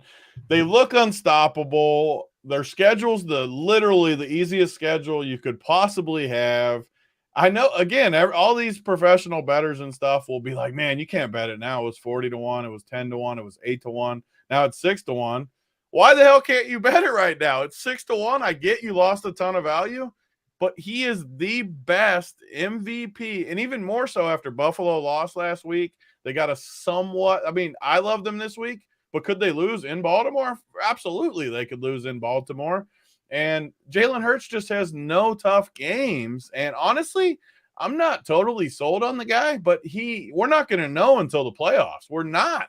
His schedule is so freaking easy that 6-1 for Jalen Hurts MVP is a gift. Go get it while it's still there. It's and a a lot great said bet. what you just said. They said, when will we find out if it was the schedule or him? You will find out. It'll be in the playoffs. In the As long as he playoffs. stays And it healthy, might not they'll even be there. early in the playoffs. And that's when you'll find out. Sucks. It's that. Now, let me ask you one quick thing before I go to JSU on this one, because I don't have many takeaways here, but the defense. Is it the Philly defense, or is it the Commanders are that bad? Which is it? I think Philly is very dominant up front, both sides of the ball, offense and defense, and they're just built like. And when they get to the Super Bowl, which I would pick them right now because I hate Tampa, I hate a lot of the NFC teams. I think they'll have a chance to beat whoever they play because of the line of scrimmage. These are my favorite games to bet. Let's just look ahead. Same with the Rams last year versus my Bengals when I loved the Rams. I thought they'd dominate the line of scrimmage. Same with the 49ers when they lost to the Chiefs. I love the Niners. I am always in the Super Bowl and big games going to choose who I think can dominate up front. And I think it's true. Sure, they've played a little easy schedule, and they're going to play an easy schedule all year. Well, that's but why another positive, another positive to that, though, is less injuries, right? If they're pounding everyone, in theory, that should be less injuries. I'm buying the Eagles completely. I know everyone is. MVP, NFC title, Super Bowl. I'm all in on the Eagles. I'm a believer. At home this week versus Trevor Lawrence and the Jacksonville Jaguars. I know he looked okay last week, but he can take some sacks. He can throw some picks. There's definitely an opportunity there. That's why I wanted to ask you about the D. It is a super. I just talked about the schedule, and we'll get to JSU for his thoughts too. But it is a very trappy line. I keep talking about it on the Print Factory. They're at home. Everybody knows how dominant they are. And when that spread is under 7, it just lures all the people in there. I just be very careful with like 5.5 to 6.5 point spreads. Because what's the total on that one in front of you right now? The total in the Philly game is 48.5. I know it's the Jags. Listen, I just add to that, and then JSU go to you. But that's the interesting thing, right? We're going to have the 52 and games like that get the love. If they push each other a little bit and you get the back and forth, we're still talking about the number 1 overall draft pick in Trevor Lawrence going up against Hurts, who's this year's MVP, you're calling it. And it's looked like it so far, and the schedule dictates what could be. So I wouldn't hate seeing a little more back and forth here and just the potential, especially if you get a trappy line. You could think about some of that stuff. The going the other way, JSU, and then you can chime in on it. But I talked about the Philly D. The reason I don't think they can be super chalk at home against the Jags is because the Commanders this week go on the road into Dallas. And we saw what that Dallas D can do, and we've seen what this Washington O-line can give up. So, my goodness, they might just get absolutely crushed. Against Dallas. Oh. Yeah. Yeah. So the Eagles, if anyone watched any of the shows I did, I pretty much said, don't even think about defense this week. Just play the Eagles at 2,900. They're going up against Carson Wentz, who's going to take a minimum of like 3 or 4 sacks. I was wrong. I should have said like 8 because he took 9. And they just smothered him. Like that D line, like Tony was saying, they just completely smothered him. He had nowhere to go. And they did it the entire game. It was nonstop until like the very end of the game where they kind of just, they were up 24 to whatever 2 or nothing or whatever it was. And they just kind of like went down. They scored once. But like other than that whole game, it was just rough to watch. Carson Wentz, he's going to have issues against the Cowboys. The Cowboys are going to dominate. And my favorite thing about watching the Cowboys, Tony, did you see how many times Micah Parsons, go back and watch that game. Micah Parsons ran through linemen, running backs. And when I say run through, you don't see many linemen fall on their back, like literally just like get hit and they just fall backwards, like straight back. One hit and he's running through them and then getting the quarterback. Like that's insane. Yeah. And they're chipping him with running backs, having a tight end and a lineman there to try and double team. They're doing all these things and he's still getting to the quarterback. It's absolutely insane what he's doing. Tony's right 100% when he said that Micah Parsons may be the best football player. I really think he is. You might be right because I saw it yesterday again. He just dominated that game. And it was to the point where DeMarcus Lawrence was just constantly getting one-on-ones all night. And he was just eating them up too. And that's the dangerous part. When you have to have so many eyes on one guy, it opens it up for everyone else. You legitimately can't even double team him. Like, he's beating double teams. You need a third guy to come over and get him. I watched him beat triple teams last night. I literally watched it happen. The running back pushed him into the inside guard, and he ran through the inside guard and then hit Daniel Jones. And it happened more than once. I literally was like, how am I watching this? Like, this didn't actually happen. They keep using the Lawrence Taylor comparison, and it's just a great comparison because he's just like him. I mean, he just flat out dominant. And Dallas should be 0-3, honestly. Like, their team with Dak out, with the weapons they got, I mean, they just don't have weapons. They're literally 2-1 now, right? 2-1. Yeah, they got to be 2-1. The Bengals? And it's because of Micah Parsons for the most part. Oh, sorry. Yeah, I'm glad they're not like the highest priced defense on the board. I was just going to say that, Jazz. You are going to pay for these teams we just talked about. 3,800 for the Eagles, 3,500 for the Cowboys. Oh, they'll be low owned, and they're not 5K. They're not 4,900. I'm telling you. I'm paying up for the Cowboys. 3,500. It's not They're 4K. Just destroy that. I'm paying up for the Cowboys. I very rarely pay up for defense, but when I do, the best part too is you got a guy like Diggs out there who I don't think is great, but he takes so many chances, and that's what we want on defense. Because when he jumps one of these routes with the pressure, he's going for 6. I promise you. Carson's, by the way, too, was the flu game, right? Wasn't that a flu game? One route, Tony? He jumps like every route. Every route, exactly. He wants a pick every time they throw the ball. It's insane. Peyton Manning kept screaming at the TV, like, throw him a double move. Throw him a double move. He just kept jumping it and jumping it. It's insane. The problem is you don't have long enough for a double move, Peyton. They got too much pressure. Yep. All right, let's go to the next one. This is a big one, too. The Colts, this was the line, Big T. You were talking about it all week, the trap of the year. Anytime you got a 5 or a 5.5 point dog at home, it's just an auto bet. And sure enough, it came through. Colts win, beat the Chiefs. What are your thoughts, Big T, this one? I already took a victory lap on this for the people that watch the other shows, but just in general, like trying to help people. If you ever see a popular team on the road laying like 5.5, less than a touchdown, when you know no one's going to bet the home team, just bet it and just trust me. You're going to win more than you lose. When you lose, you're probably going to lose ugly. You're going to get blown out and feel stupid. But we're playing the long-term game. We're playing the long-term game, and I promise you're going to win more than you lose in this spot. It's what happened. The Colts didn't even look great, but the Chiefs just don't have weapons. I wish the game finished 17-13 so that JSU won his bets and stuff, but it's just how it worked out. The Chiefs just aren't very good. Their weapons aren't good. I made a joke, said their best receiver is a 280-pound receiver. It's not that far off from the actual truth. They just don't have weapons. I don't have a ton to say about this game, honestly. I'm very down on the Chiefs. The Colts in a bad division maybe could rally a little bit once they get healthier. I'm more confident in the Colts than I am the Chiefs for the long term. JSU's back up. He was sulking in the seat a little. I know it wasn't the best result for him, but these guys, Tambo, did you watch the up to lot? They were just killing me on there. I had no power on Sunday. I just want to say one thing. Rewatch the show. They made fun of me. This is my friend Big T. This is how mean he is. I send him a text. I let him know what happened. And I said, I rather you would have literally called the game exactly right, 17-13 or whatever it was, so I could win my damn 15K off of literally I had three different 5-16 parlays for low dollar amounts that were literally going to pay me in excess of 15K. They all had the Chiefs. They literally all had the Chiefs. The Chiefs just had to win. They didn't have to win by the spread. They just had to win. Yeah. And damn it, when it happened, I was like, this is way worse than Tony being exactly right on the score of the game. Because he almost called the game exactly right. He literally put in the chat 17-14 game. And me and Dunkel were laughing at him. This is what he's talking about. And Holden. Don't forget Holden. He was laughing at me too. And Holden. We were all laughing at him. And he was right. So I give him his props for calling the game.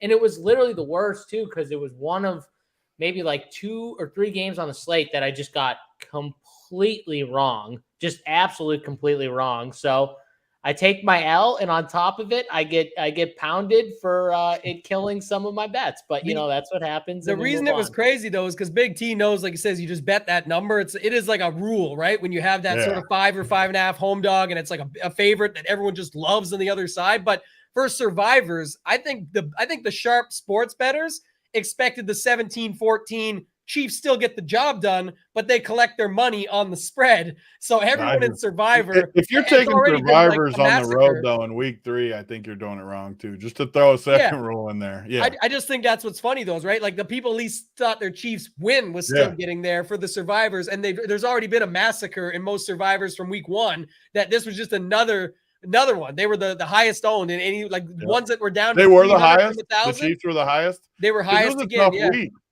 Yeah, it's a tough week. That's definitely a tough. That's why I was Jags all in got Minnesota. there though. I would have thought the Jags would have been the highest. No, Tambo. They were up there too because the Herbert news, and everyone thought it was going to be Chase Daniels, so they were up there too. That's they were what still I mean. a dog though. People weren't taking them in Survivor. Yeah, I don't have it in front of me. I can pull it up. People aren't taking a dog in week 3. Interesting note. What is again? We already talked about Indy at home against the Titans. We talked about the Titans earlier, but Sunday Night Football. Now the Chiefs are going in to play Tampa Bay. They've got some injuries and stuff going on too. There any thoughts on that, JSU? Will I look it up? Like the Sunday Night Football game is Chiefs in Tampa Bay.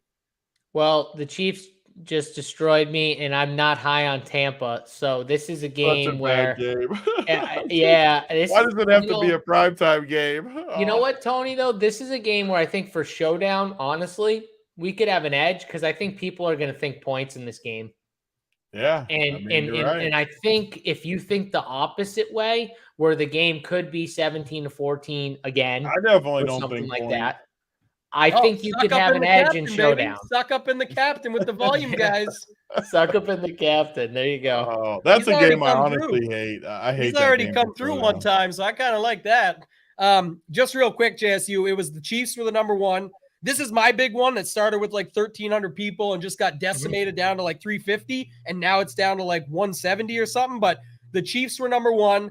The Bengals, Eagles, and Vikings all snuck it out. And Bengals won handily, but the Eagles, and same with the Eagles, but Minnesota snuck it out. The Bills and Chargers were actually the next most popular. The Jags weren't on there heavy. So interesting to look at it from that perspective. But just again, this week's the easiest week. Just for a quick note, who you taking? Just take Green Bay. I mean, you just take Green Bay.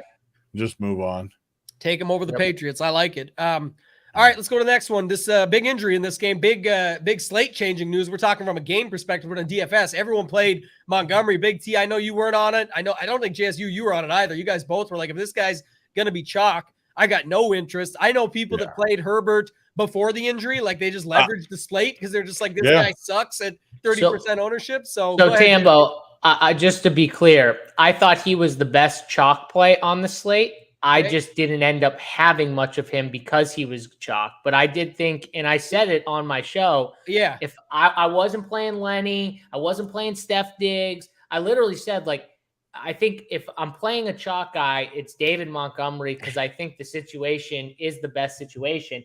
And listen, if you play David Montgomery, okay, you got a little burned. Khalil Herbert ran all over the Texans. So it might not have been the wrong play, but if you faded him, you were probably fading him because of ownership and just anything can happen in football. And that's what can happen. Anything can happen. The backup can come in and steal a touchdown. David Montgomery can get hurt. All these different things. So it's just what happens when you play chalk sometimes. You get bit. You and I were on the same page. We were against Big T. It ended up the same way. I lost power on Sunday. I didn't get to see up to lock. I unfortunately had to miss off the chalk. My show, I love doing on Sundays. It's an early thing, but I would have said the same thing you said. I know where Big T's coming from on it, but my take was not, look, I don't love David Montgomery chalk at all, especially playing large field tournaments. My thing was like in the range he was in, I thought like ceiling wise, it was just there. I thought the spot was still like a good spot. There wasn't a lot of pivots there that I liked. So I was trying to angle more for different roster constructions when I was getting away from him versus trying to find pivots versus going up to someone like Leonard Fournette, who was also heavily owned on this slate. I didn't like him because I thought I had 2 or 3 guys around him that could bust him and just crush him out. And I was easily able to pivot off there. So I would have been I played on Sunday still. I was in the same boat as you, JSU, and that's what happened to me. My issue also was I did like Damian Pierce in the same game on the other side. So like that was my other issue a little bit. So, and he was cheaper too. And we talked about it all week, just trying to get cheaper running backs so we could make the spend ups work and all that stuff. So no, makes sense. Big T, your thoughts on this spot, this game, and obviously the injury shook things out a little bit different, but Herbert did run all over them and still ended up getting the W, but just thoughts overall on this game. Yeah, I think you guys nailed it. I have basically the same thoughts. If you told me Montgomery was going to be lower owned, I would have jammed him. I just don't ever want to play a chalk running back on a bad team no matter what. My annoying part is I had Herbert in my player pool, even just because, like I always say, it's just such good leverage, and Herbert's crushed at times, like in weird spots, like they'll just give him carries. And I was already playing cheap running backs. I thought, like, if something weird happens, it's just incredible leverage on the field. But I got off of him. That hurt my feelings a little bit, even though I got lucky. He got hurt. I mean, but that we say it on so many of the showdown shows. Guys get hurt. Like, it's not that crazy of something. It happens every Sunday. Other things happen, man. We just talked about earlier with Detroit. Everyone's going to play Jamal Williams this week. You're allowed to still play Reynolds, who we talked about, and just get different. People, how'd you get on him? You were waiting on an injury? No, we're thinking through the slate thoughtfully and then going and putting it together what makes sense on paper. And there's this thing called a salary that we're restricted by. So some cases you just got to do that, and you'll see it in these JSU. You know this, especially you both know, but I know like JSU and I have been in the similar sort of ranks going on King of the Beaches and stuff like that in the past where I originally met him. You'd see in those, what ended up getting me good at those was watching what the best players are doing in these satellites. And every week it was like, everyone's on this receiver. They just drop that same play down and use that money to boost up other spots. Or, they don't want to play the chalk Montgomery and they need savings. Why not just play Herbert in the same spot? Maybe an injury, but if not, maybe he just plays and does well there. And that's why it's interesting to talk about this, JSU, real quick. Bears this week.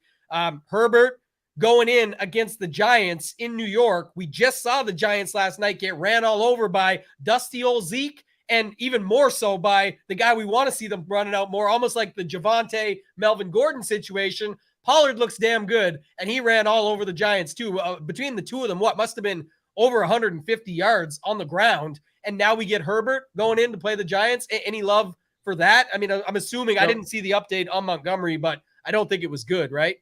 So I had one. This was another reason why out of all the chalk plays, I like Montgomery. And I had to take, I don't know if many people agreed with it, but I actually think the Bears O-line, it looks a lot better, especially in the run game, than anyone thought coming in. I thought everyone predicting coming into the season, the Bears were going to have like one of the worst offensive lines, in the league. And I think from what I've seen against Green Bay and then against the Texans, and I know people could say, well, it was the Texans. Yeah, the Texans have given up a lot of yards on the ground. That's fine. But they actually look good. The offensive line has looked good, especially in the run game. So, yes, Tony's right. The team overall is probably not the best team, and that's why you can fade them. But I just think running the ball specifically, they're a lot better than we thought, and that's going to give us advantages when they play bad teams. So yeah, I'll expand real quick because it actually does say he's day to day, but I would say two things. Then Tony, I'll give you a shot. But just in this spot here, like you got Zeke Pollard situation I just mentioned, you could see that again, even if Montgomery comes back with Herbert. But I think just looking ahead and thinking about it, like Montgomery is 6,200. Herbert they priced him up 5,700. They've done a good job with this, but man, it's a leg injury. And Herbert, like this is a spot where I think you could just get after it a little bit because if he could pull the Pollard, there could be a re-injury. It could get split anyway, and he still ends up doing more. Like I just think Herbert looked pretty good to me. He was fresh, and if that continues at 5,700, it's something I might be interested in. So what about you? Any thoughts in this spot? Because you never know, right? Going into a game like this, New York coming off of this week where they just played last night.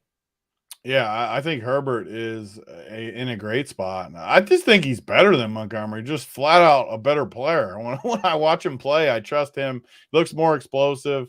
And just to break it down even further, what you guys are saying, like there's nothing wrong with just taking a gamble here and there. Like everyone always wants to make the educated play, this, that. What's wrong with just gambling it? We're playing tournaments. You're trying to get to the top.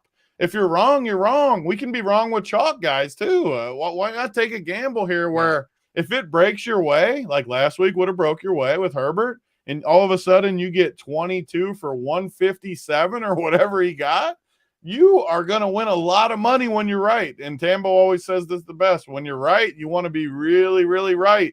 When you're wrong, who cares? Because you're going to lose at times anyways. Yeah. There's nothing wrong with just gambling a little bit.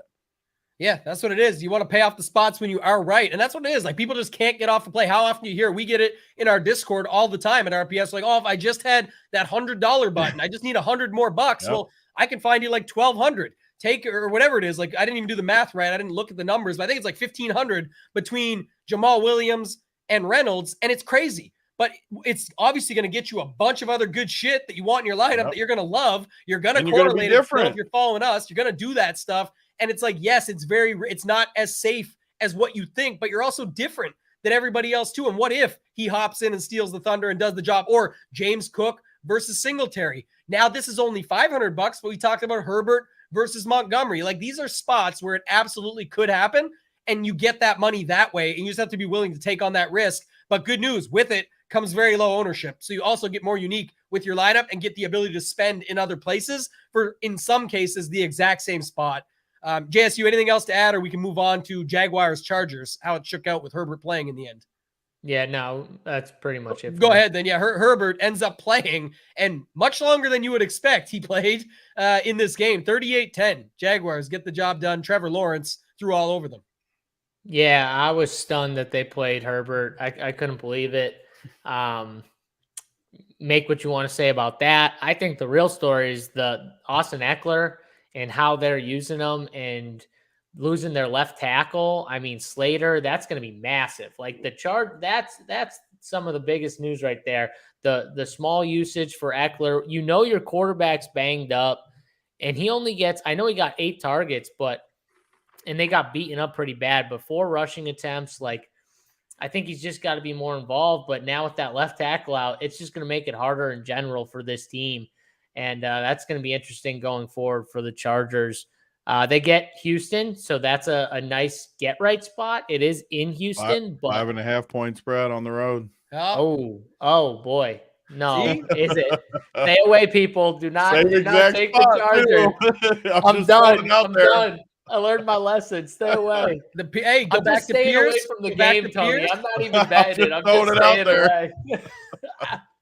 Go back to Pierce, JSU. The defense gets after Herbert with no left tackle. Pierce gets it all, gets the run going. It all lines up pretty good for Didn't Bosa go down too, guys? San Fran's Bosa, I think. I'm pretty sure. Yeah. It was Guyton. Guyton is the other guy. I know he's a wide receiver. Say he tore his ACL. Okay. He's done for the season. So they had multiple injuries happen here just to see. So Bosa had something. Allen's going to come back. They said he should be back or participate in practice or whatever. So that's at least good for the Chargers. But yeah, I don't know. I just don't love the way they're using Eckler, and it's more just trying to keep him fresh. I get it, but at a certain point, are they just going to unleash him, or are they just going to just let him keep doing this thing? I don't know. That's going to be interesting though for fantasy, because man, this would be a great spot for Eckler if they ever just unleashed him. You might want to grab this now, Big T, just both of you, even like the Bosa, the groin injury too. You're going to wait and see what happens. Both Bosas got hurt, it looks like. I thought only one of them. But I thought so. I thought Joey got hurt. You got it. Yeah. They took 2 L's and got injured. A tough weekend for them. And we talked about the Jags already going into Philly. Anything else you want to add for this game, Big T, before we move on to the next one? No, I mean, I was just going to add in the fact that, the Houston 5.5. It looks like a really good spot for Houston. Looks somewhat better than I thought. As far as the Jags, though, they look good. I mean, you got 3 receivers that all got pretty good volume and 2 running backs that look good. I mean, Etienne and James Robinson look good. The 3 receivers look good. Ingram looks pretty good at tight end. I don't know. In the NFL, we see it every single year. Teams can pop up and get good out of nowhere. I'm just saying. You think we could see something in that game this week against Philly at home? I said in the number below 7 in that game at home. Philly looks like the best team in the NFC right now. To not even give a touchdown at home to Jacksonville, and 48.5. The odds makers respect Jacksonville enough to keep that under 7. So, watch the number in that game. That's how you guys can, whoever's watching this, can evaluate lines. If that number ever gets above 7, that says a lot for Philly. If it stays below 7, that says a lot for Jacksonville. Just watch the number as it creeps throughout the week. I will say James one Robinson, thing. our guy Matty Ice brought it up in the chat. Good point. Like, it looks like he was never injured. The guy looks fresher than before. He got whoever his surgeon was is who people need to go and see because he looks pretty solid to me. Go ahead. I will Jason. say one thing too, just for people watching. Go back to AJ Brown. Just play AJ Brown. Go back to him. Everyone just saw Devonta Smith rip it up every week for a massive game. But let me tell you right now, and he's 5,800 too. I just saw that. So Devonta Smith is still cheap. People are going to play him over AJ Brown, and I can't wait because you're going to get AJ Brown much lower owned. Without a lot of the stud receivers on the slate too. Yeah, and Jacksonville's D line and their front seven, they look good. The pressure will be there, but the secondary, the back end is not very good. And the Eagles are good. They have a good offensive line. So if Hurts has time to throw, which he has to this point, if he does, AJ Brown, big plays down the field, it's going to happen. So AJ Brown, that's someone to make sure you play this week. This show is going to be a print fest for us if we continue to do it because there's just so many good things that you pick up, like little nuggets going to start the week. And another thing you just made me think of when you say that, JSU, it's always like we read it differently, and I agree with you 1,000%, is that everyone just played the high wide receiver route last week, and it didn't work. And now this week you got Diggs, Pittman, A.J. Brown, like all these guys, just jam them in, use some of these cheaper running backs we've talked about, stack something that makes sense accordingly, and that's when you don't even need that much leverage. That's what people talk about when we do the review, JSU, of, that lineup was an F- because it was over-leveraged. No, it's like they built according to what we just mentioned. Though, those running backs seem insane, but you can still build it in a good way to make it all work. And that's where you get those savings from, like we talked about. So it sort of ties it all together nicely. Yeah, everyone's going to play what they just saw. Yeah. Not just player, but what just failed, the going up high. Okay, it can't work either, right? It can't work. It didn't work last week. Last week was a prime example because the week before running backs sucked. They all busted. So what did people do last week? They punted running backs to whatever they could get. Look, there was an angle for that because the slate had all the best wide receivers on it for week 3. So that was a factor, but people were they were getting running back out of their flex completely. They were just fully in on if it happened in week 2 or it didn't happen in week 2, it can't happen in week 3, so I got to go a different way. So, that people just followed the trend of what they just saw. It would seem that this week people would be off the higher priced wide receivers besides, Allen, Diggs, Andrew, like that's going to be in stacks because we know what that game is, but you can still get different with some of the stuff we just talked about here. Let's move on, though. Let's go to the Rams-Cardinals. Big T, I'll click it over to you. Rams got the job done. Kyler, man, we've been saying it all year, and I don't know. Doesn't look good, man. 20-12, final score. What do you got? I mean, anyone that's watched our shows know I hate Arizona. I hate Kyler. Nothing changed my mind this week. The Rams even didn't look great. They held Cooper Kupp in check, too, a little bit, Arizona. 4 for 44 is like totally locking him up. And they still couldn't win, though. It was 20-12, and they shut down Cooper Kupp. So I don't have a ton in this game, honestly. I'm kind of down on both teams. Don't really see anything I like on either team, so I don't have much. Anything for you, JSU, with this one, Rams versus Cardinals? Yeah, I'm kind of with Tony where I don't really love either of these teams, and I'm trying to stay away from playing some of these teams. I will wait and see if if it's going to be James Conner high owned or whatnot, because I do think he could have a decent game here, but overall just not high on the offenses, so probably going to be lower on the game. It tells you how bad Arizona is that Carolina's favored over them. I was just going to say they're going in to play Carolina, who just didn't allow anybody to do anything. I know it's the Saints versus the Cardinals, but we just talked about how bad they were. So that's an interesting note. The Rams go in to play the 49ers Monday Night Football. So we'll talk about that a ton on all of our showdown content. Great spot for the Niners. Freaking incredible spot for the Niners. You like that one too, right? Yeah, love that. I can't wait till next Monday showdown. All right. Hey, we go back to back because it was a Monday Night Football show. Hey, I like it. That's something I might be interested in, Tambo. Let's move on, JSU. You see what you're interested in here. We talked about the Packers this week coming up for week 4, ready to pound these Patriots, but you had the Packers beat Tom Brady and the Bucs that had injuries galore. But go ahead, JSU. Packers 14, Buccaneers 12, rounded it out. What do you think about that one? Yeah, I mean, Tony, we talked about this game on the Print Factory. We Went didn't love exactly it. how we said it. It's literally exactly how we thought it was going to go. I know Romeo Doubs, whatever you want to call him, he got there as a DFS play and stuff. He did well.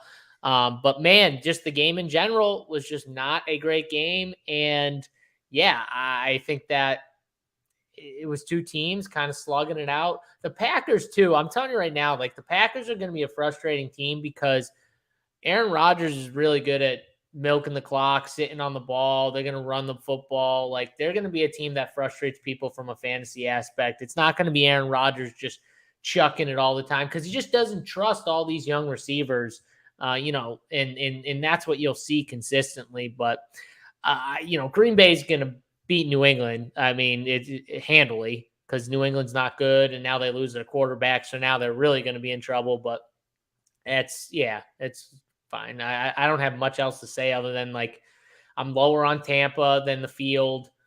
I know Tony is too, and Green Bay is. I don't know. They're going to be there at the end, right, Tony? Because they got Rodgers and they got some pieces. And the NFC sucks. So yeah, and the NFC sucks. But at the same time, do I love Green Bay like I did last year? Like no, I don't. You know what I mean? I just think they're a solid team. You know what I mean? They're solid. That's what they are.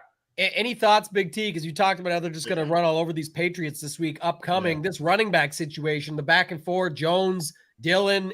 I mean, it's tough to figure out. Jones, we keep talking about it like wide receiver one for them, kind of, even with Lazard back. You think he's the guy. He's still getting opportunities. But what are your thoughts on how they beat this Patriots team? What's the play? Yeah, I mean, I don't love the spot. I'm not super high on Green Bay, but yeah, like last week, I thought Dobbs looked incredible, which we kind of saw in the preseason. I think he could keep developing, but man, on the Print Factory last week, I said I'd go all in against the Bucks, and the line was only like minus 380, I think ODB said, where you get the whole NFC versus Tampa. And I still think, like, if you can you probably can't get that good of a price after the loss, but that is just free money to me. You're going to give me the whole NFC versus an old Tom Brady with no weapons. All these guys could get hurt. Just an incredible freaking bet. But next week, I mean, Green Bay's easy. I don't see any plays, though. I'm not playing Aaron Jones or Dillon. And JSU just said it perfect. They're going to sit on the ball. They're going to try to win. And that doesn't mean scoring for DraftKings. That's what people sometimes mistake. Like, oh, they're going to run all over them. They're going to crush them. If they had one running back, I'd be in it. But you just don't know what they're going to do. Like, who knows what they're going to do? I'm just staying away, I think. Go ahead, JS. Living a dog's life over there. The chat noticed it finally. It took them a minute. But Reggie's just he's chilling.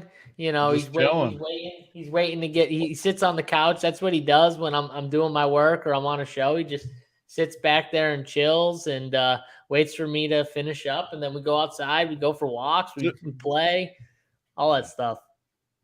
All right, let's move on then. Dude, in the chat, we don't usually take season-long questions, but Sutton for DeAndre Hopkins, just because I like you and I'm in a good mood today, keep Sutton for DeAndre Hopkins. We don't want Hopman. At least I don't. I would take Sutton over him. Yeah, I think we'll see more out of Sutton. Like you said, I think, I'm not going to say they're going to be good. Obviously, it's the Broncos. They suck, what we talked about already. I'm just saying, I think it's like the defense has shown at least a little bit. And I think I do too. I think he's a stud. I'm still a believer in Denver. I know they've looked that's what I was absolutely about to horrific. say. That's what I'm trying to get to here. Is I'm not saying like they're going to go do something special. I'm just saying I'm not writing them off to like they're the worst team in the NFL or something. No way you can play them. And Hop, like none of us are buying Hop. I mean, I'm not. Maybe you guys are. We're not. We just talked about our Kyler situation too. So let's move on. Falcons versus Seahawks. Geno Smith tried to show up, against these Falcons. Mariota tried to show. He did. They got the job done. London did enough. Pitts did enough. It was the same on both. To me, it's like the same damn teams playing each other because it's like Lockett did a little, Metcalf did a little, Pitts and London each did a little. JSU, your thoughts on this game? Seattle versus Atlanta this past week. Atlanta got the job done, 27-23. Yeah, and I thought it was going to be like the winning, like by far the winning team at the end of the day with all those guys. I thought that game was going to go nuclear. If you watch the first half, at halftime, it looked like it. It looked like it at halftime, and I said to myself at halftime, like, man, anyone who's like stacked this game up, they're gonna be loving this game at the end. And then it just went to a friggin' halt, right, Tambo? Very, And just, very hurt feelings. And then to make Yes. matters worse, because I was sweating a FFWC ticket on it, needed like 10 points with 4 guys in the game. And I had the 3 on the Atlanta side, and they get all the way to the red zone. They already had hit London, Pitts. I'm like, just hit one of them again. And I get the Mariota +1, and then Lockett coming back the other way on the score. And they turn the ball over, and then Seattle hits Lockett for like a little pass, and the game's end. So that, to me, killed me. But you said it, JSU, at halftime, it looked like it was going to go nuclear. It still went off, but it was just like it wasn't enough in any given spot. It was just a little bit it was everywhere. really like Patterson was the man you wanted, and no one played him. And I did talk him up a little bit. Patterson, I wish I played more of him. I knew he was right in that price range with David Montgomery too. So he was like a perfect pivot at the price he was at. And I think that's something we're going to want guys against Seattle. We're going to want running backs. We're going to want like the top tier guys that can go nuts, break off a big run or break off a big pass. Those top dogs against this team consistently all year, because Seattle is not going to be able to stop a lot of teams. And we saw it there. It could have been better. Like Tambo said, I think it should have been better. Right. But unfortunately, sometimes they don't go exactly the way maybe everyone thinks or they should. And that's that. But we are going to be picking on Seattle a lot against their defense because they're bad. You usually like Hawkinson, JSU. I'll stick with you for 1 second. And he's going up in this spot where this week we already talked about it's going to be the running backs that are popular. We talked about Jamal Williams versus Craig Reynolds situation there, and going up here at home against the Seahawks. We just saw Pitts. The chat said it. Like, he had a good game. Should have been a really good game. Do you see something here? And especially if Amon-Ra St. Brown is out of this game, because, I mean, like they said, he's young. They want to keep him healthy. It was an ankle. You never know if they leave him out of this game. Do you see a spot here where Hawkinson could have a good game at 4,100? That looks pretty tasty to me right now, at least just thinking about out loud as a little bit of a leverage off those running backs if you don't want to go there. Honestly, any of these wide receiver plays, if St. Brown's out, off the, leveraging off the running back chalk, which will be probably Jamal Williams. Yeah. So Hawkinson makes a lot of sense just because he's cheap. I would assume Khalif Raymond would start to get a little buzz because maybe they would use him in that St. Brown role that he would kind of slot into. Josh Reynolds has always been a Jared Goff guy. Jared Goff's always kind of used him. We saw it again last game. DJ Chark's kind of the down the field burn. Raymond is $3,100, by the way. Yeah, that's probably who people will. I would assume Hawkinson and Raymond are the guys that they'll kind of drift to if St. Brown were to be out. So, yeah, I mean, I'm fine with it. You could easily play a pass catcher and a running back from this game if you wanted to. I think there's going to be points. I think Detroit's going to put up points here. Yeah, Big T, any thoughts on that? Or, if you talk about the game a little bit more, I think we covered it. But just any thoughts on these guys if Amon-Ra St. Brown is held out? Yeah, I mean, just to close out the other game too first. I mean, Atlanta, I think, looks better than people realize. I know it was only versus Seattle. It says a lot to me that it was in Seattle and they were basically favored or expected to win by the odds makers, I think, just analyzing the number. And I bet big on them. They came through. One of the few things I was right about on Sunday. I actually missed a bunch of stuff Sunday. But Atlanta looks good to me, so it's still a good win to go into Seattle. I don't care. Seattle's a tough place to play. So to go in there as a young team and get a victory, I think that was a very good victory. So I'm high on them. But, yeah, I mean, I agree with what you guys said, Detroit, Seattle. If you had to pick a guy on the Seattle, so this week in the game, just to stick with week 4, because like you said, the Falcons are at home against the Browns. We talked about that earlier. We talked about this game, sort of the back and forth, how it went. A good win for Atlanta for sure. But if you had to pick a guy from the Seattle, I mean, this game's got a 50-point total, by the way. I think both Detroit games, any game in Detroit this year is a great fantasy game. I'll say it. I don't care who they play. If it's in Detroit, both teams are in play. So they're going to score points, and they're assuming Amon-Ra is in there. If they all of a sudden, if you lose Swift and you lose Amon-Ra, you got problems. But as long as that's not both true, I think Lockett could have a monster game this week. And again, you can play Geno. I don't love Geno, But man, he's cheap. I'm sure. I haven't looked at the pricing. I'm sure he's 5,400. Yeah, 5,400 against Detroit in a dome where you can stack him with Lockett or DK. Lockett, $5,900. Like, I love Oh that my stack. God. I love that. I'm fine with that. Does it have a ceiling like Josh Allen and other? No, but you're going to get your ceiling from other positions. You're going to want 22 to 25 from Geno. Yeah. You're not going to get 50 from Geno or So something. I think people get lost to a little bit. Like Millie Maker, I understand. But I mean, this is where when you pump that into your lineup, 5,400, 59, it's so you can fill it out everywhere else. Like you're getting your ceilings elsewhere versus others are getting what they think is a lock in Diggs and Allen. But how did that work out last week for them? Allen, very good. Diggs, not so much. Not many had the Isaiah McKenzie Singletary stack with Allen. So that's the point. And then it's way harder to get Mac Hollins, Zay Jones, Olave, all them into that same lineup versus we're getting just a combination that correlates where a quarterback will still throw the ball a bunch of times. His receivers should get a bunch of targets to go with it. Not a guarantee, but not at a cost either. But then we're able to fill it out with a bunch of guys with better roles that, again, nothing's a guarantee, but higher floors, higher ceilings. And that's how you get a little bit different and find your way to the top. JSU, anything else you want to add on this game? If not, we can move on.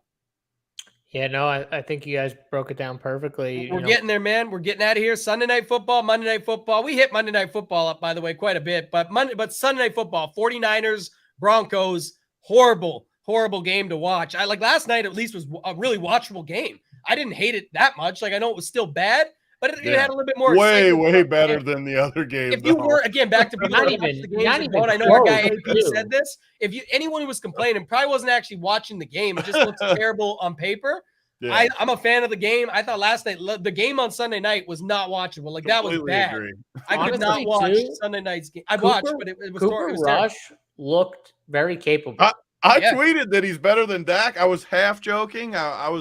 But I'm not totally not serious. Like he looked very good to me. I'm not just saying it. He looked good.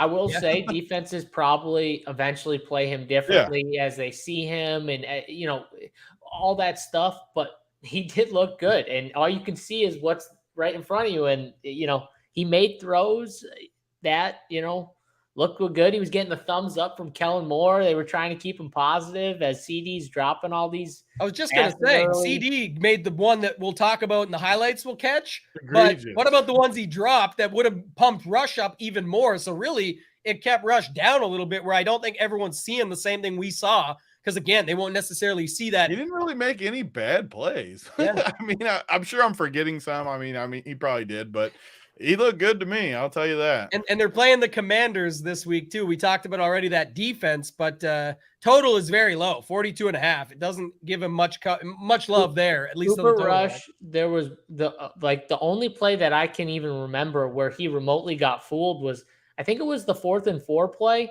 where they just kind of, he threw a ball that could have been interception. But like outside of that, he played a pretty solid game. Like just didn't make too many mistakes, like Tony said, and he hit dudes in stride. And all you can do sometimes is hit them, and they need to catch them. But there was drops on both sides, man. I mean, Kenny Galladay, he's just done. They need to just stop that experience. Multiple drops from other. He got his one shot and he dropped it too. It was for a crucial first down and he let it go. It's just so bad.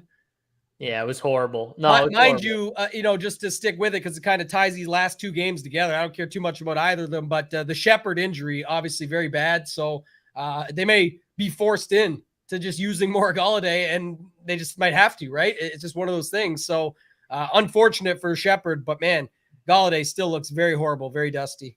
God, can we get can Wandale come back for us? I think he's actually good too. Like I want Wandale in this offense with no Kenny Galladay, no Tony, no Shepard. Richie James might end up being their number one dude. Like right now, if Wandale's still out, I mean, it'll be Richie James will probably end up being popular, right? In DFS. Yeah. Oh yeah. Him or I don't know if people like Sills enough, probably not, but the Wandale report is still not likely for week 4. Doesn't look good. On the opposite side, just a quick note, we will go back to Cooper Rush real fast here.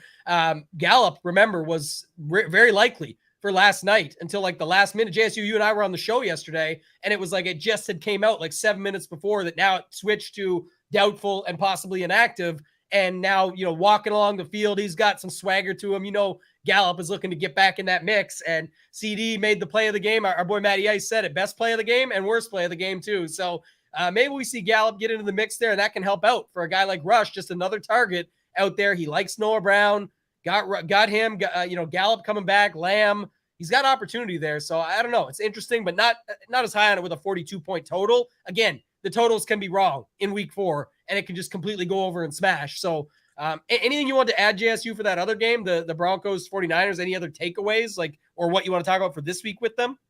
No, the Broncos 49ers game, it was just ugly. It was tough to watch. And Jimmy G, we make fun of Russell Wilson. I'm going to make fun of Jimmy G just does the same crap over and over. He's so conservative with his throws too. He lofts balls up with wide open dudes, and he throws off his back foot constantly. He gets tip balls for it. He gets tipped all the time too. The D linemen, they're just taught now against Jimmy, just put your hand up because he's going to throw it right in your hand, that middle dude. He did it multiple times. He's just not good. But again, they win games with him because they're so talented around them. The coaching staff, all those guys, they have a bunch of talent. Debo's friggin' nasty. Literally, Debo is a Swiss Army running back, wide receiver, line up every single place a player can line up and makes plays from every single place, can do all the different routes and run the football in all the different ways. Like, he's just unbelievable. But Jimmy G, it stinks, honestly, watching him with Debo, because I would love to see Debo with like a capable quarterback and see what he does. Yeah, and that's the other thing. And then Big T, you said the 49ers, you can't wait. That's the other side of this. They're going in Monday night against the Rams. So, that's interesting to talk about. The last thing someone asked in chat about Green Bay defense at 4,100. Big T, any love for that? I mean, I don't hate it, but New England, I actually just put whoever has the bets package, I just put up a bet too in this game on the bet side. I don't usually bet early in the week, but really good price. I'm not going to say what it is because I want you to sign up for the bet side, but love that.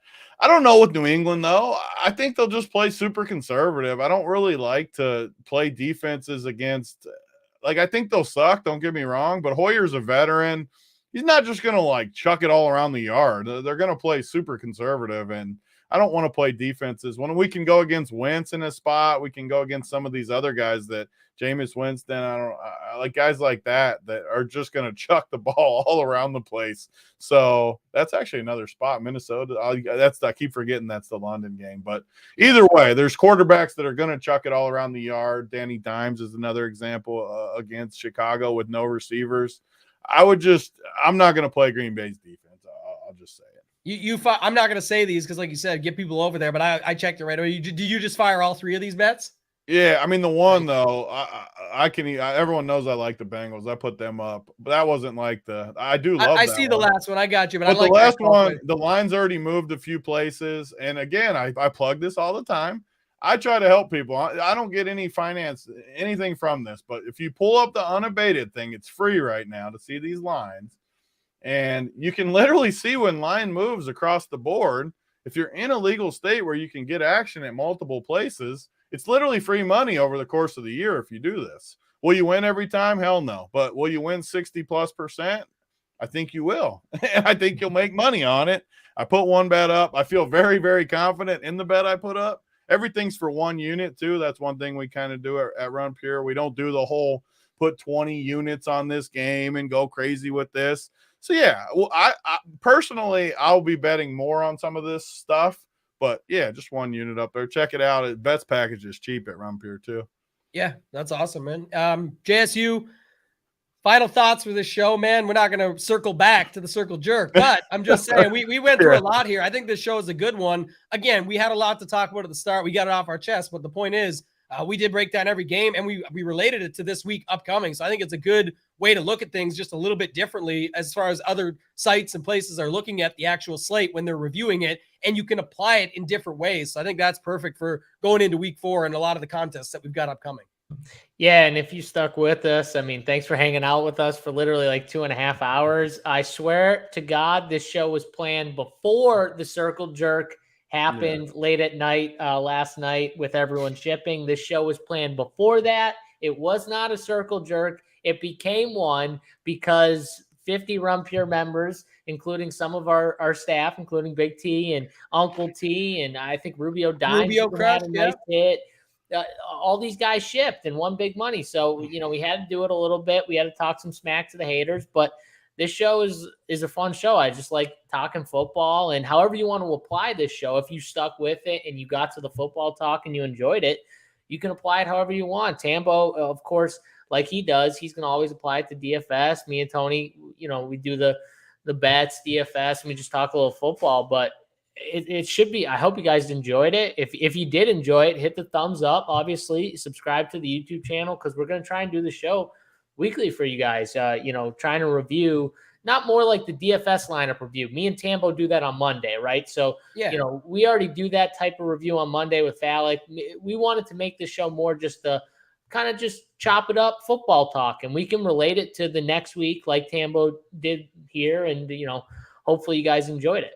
Yeah, it probably, like, it seems like it's going to be an hour and a half, 2 hours if we just went through it and busted it out. But I forgot about that. Someone's mentioned in chat, we had Tony, Tyler, John, we got Gregory shipping last night, Terry shipping last night. We got all these guys out there. Terrence got the shipper. Yeah, Terrence got the shipper. We had all the boys getting the job done. We go first name, government name basis here now. When Big T propping people up on Twitter said, even Tyler got the shipper. And Gregory, nice work. Second is still pretty good. Just literally the best coming out with that stuff. It's just a funny angle to take at it. But I thought the show was great. Big T, final thoughts from you, man, before we get out of here.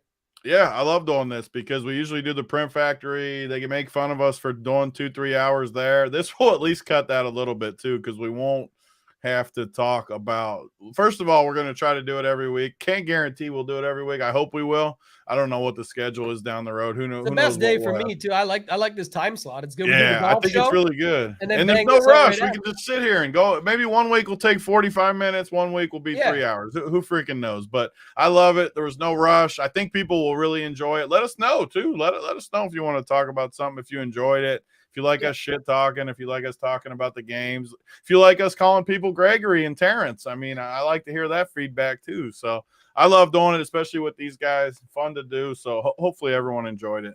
Yeah, I think even going forward too, we'll talk about it. JS use the content master and schedule it all out, but it's a good time slot. I think we could even do, like, if you guys pick the games you like, split it up. Joey Work said he wants to join one week. Hey, I like Joey that Work, idea. you can come. You were calling Joseph everyone Work out in the chat yesterday. Don't think I didn't see you, Joey Work. I like you too much. Joseph Work. We see you, Joseph. We see you, Joseph. I saw you. We're excited for that. I want to know if Joseph Work got his gear, because I watched. He's been whining for a long time now. I watched Amber personally box up a full, not the little box, the big boomer box, and send it his way. I still haven't seen anything, Joey Work. I haven't seen any gear on you. What's the deal? We got that gear out, a hoodie. We sent him the full Somoli, not the little package other people got. Yeah, listen. All right, well, that's what we'll do. Like I said, maybe in the next one, we'll do like you guys pick the games you like the best. So you each take a game. I'll chime in on it from the DFS perspective, and we can tie it together like that if people want to be a little bit faster. But we got nothing else to do. I like this. It's really helpful. I took a bunch of notes. People saw me as we went along, just writing shit down. And I'm sure we're going to find some shippers to be able to relate back to this one and find some information and some nuggets that we can take away. That's going to do it for this week, though, guys. New show. We appreciate you. Hit that like button. Hit that subscribe. And if you do want to subscribe after all this, 2 hours and 33 minutes, go to runpuresports.com. Get in there. Sign up. Get into the Discord. All sports, one price. For Tony, for John, and for myself, Tyler. John, get us out of here, man. We got female power in the house to finish it out, too. G. Thomas says female power. We're out.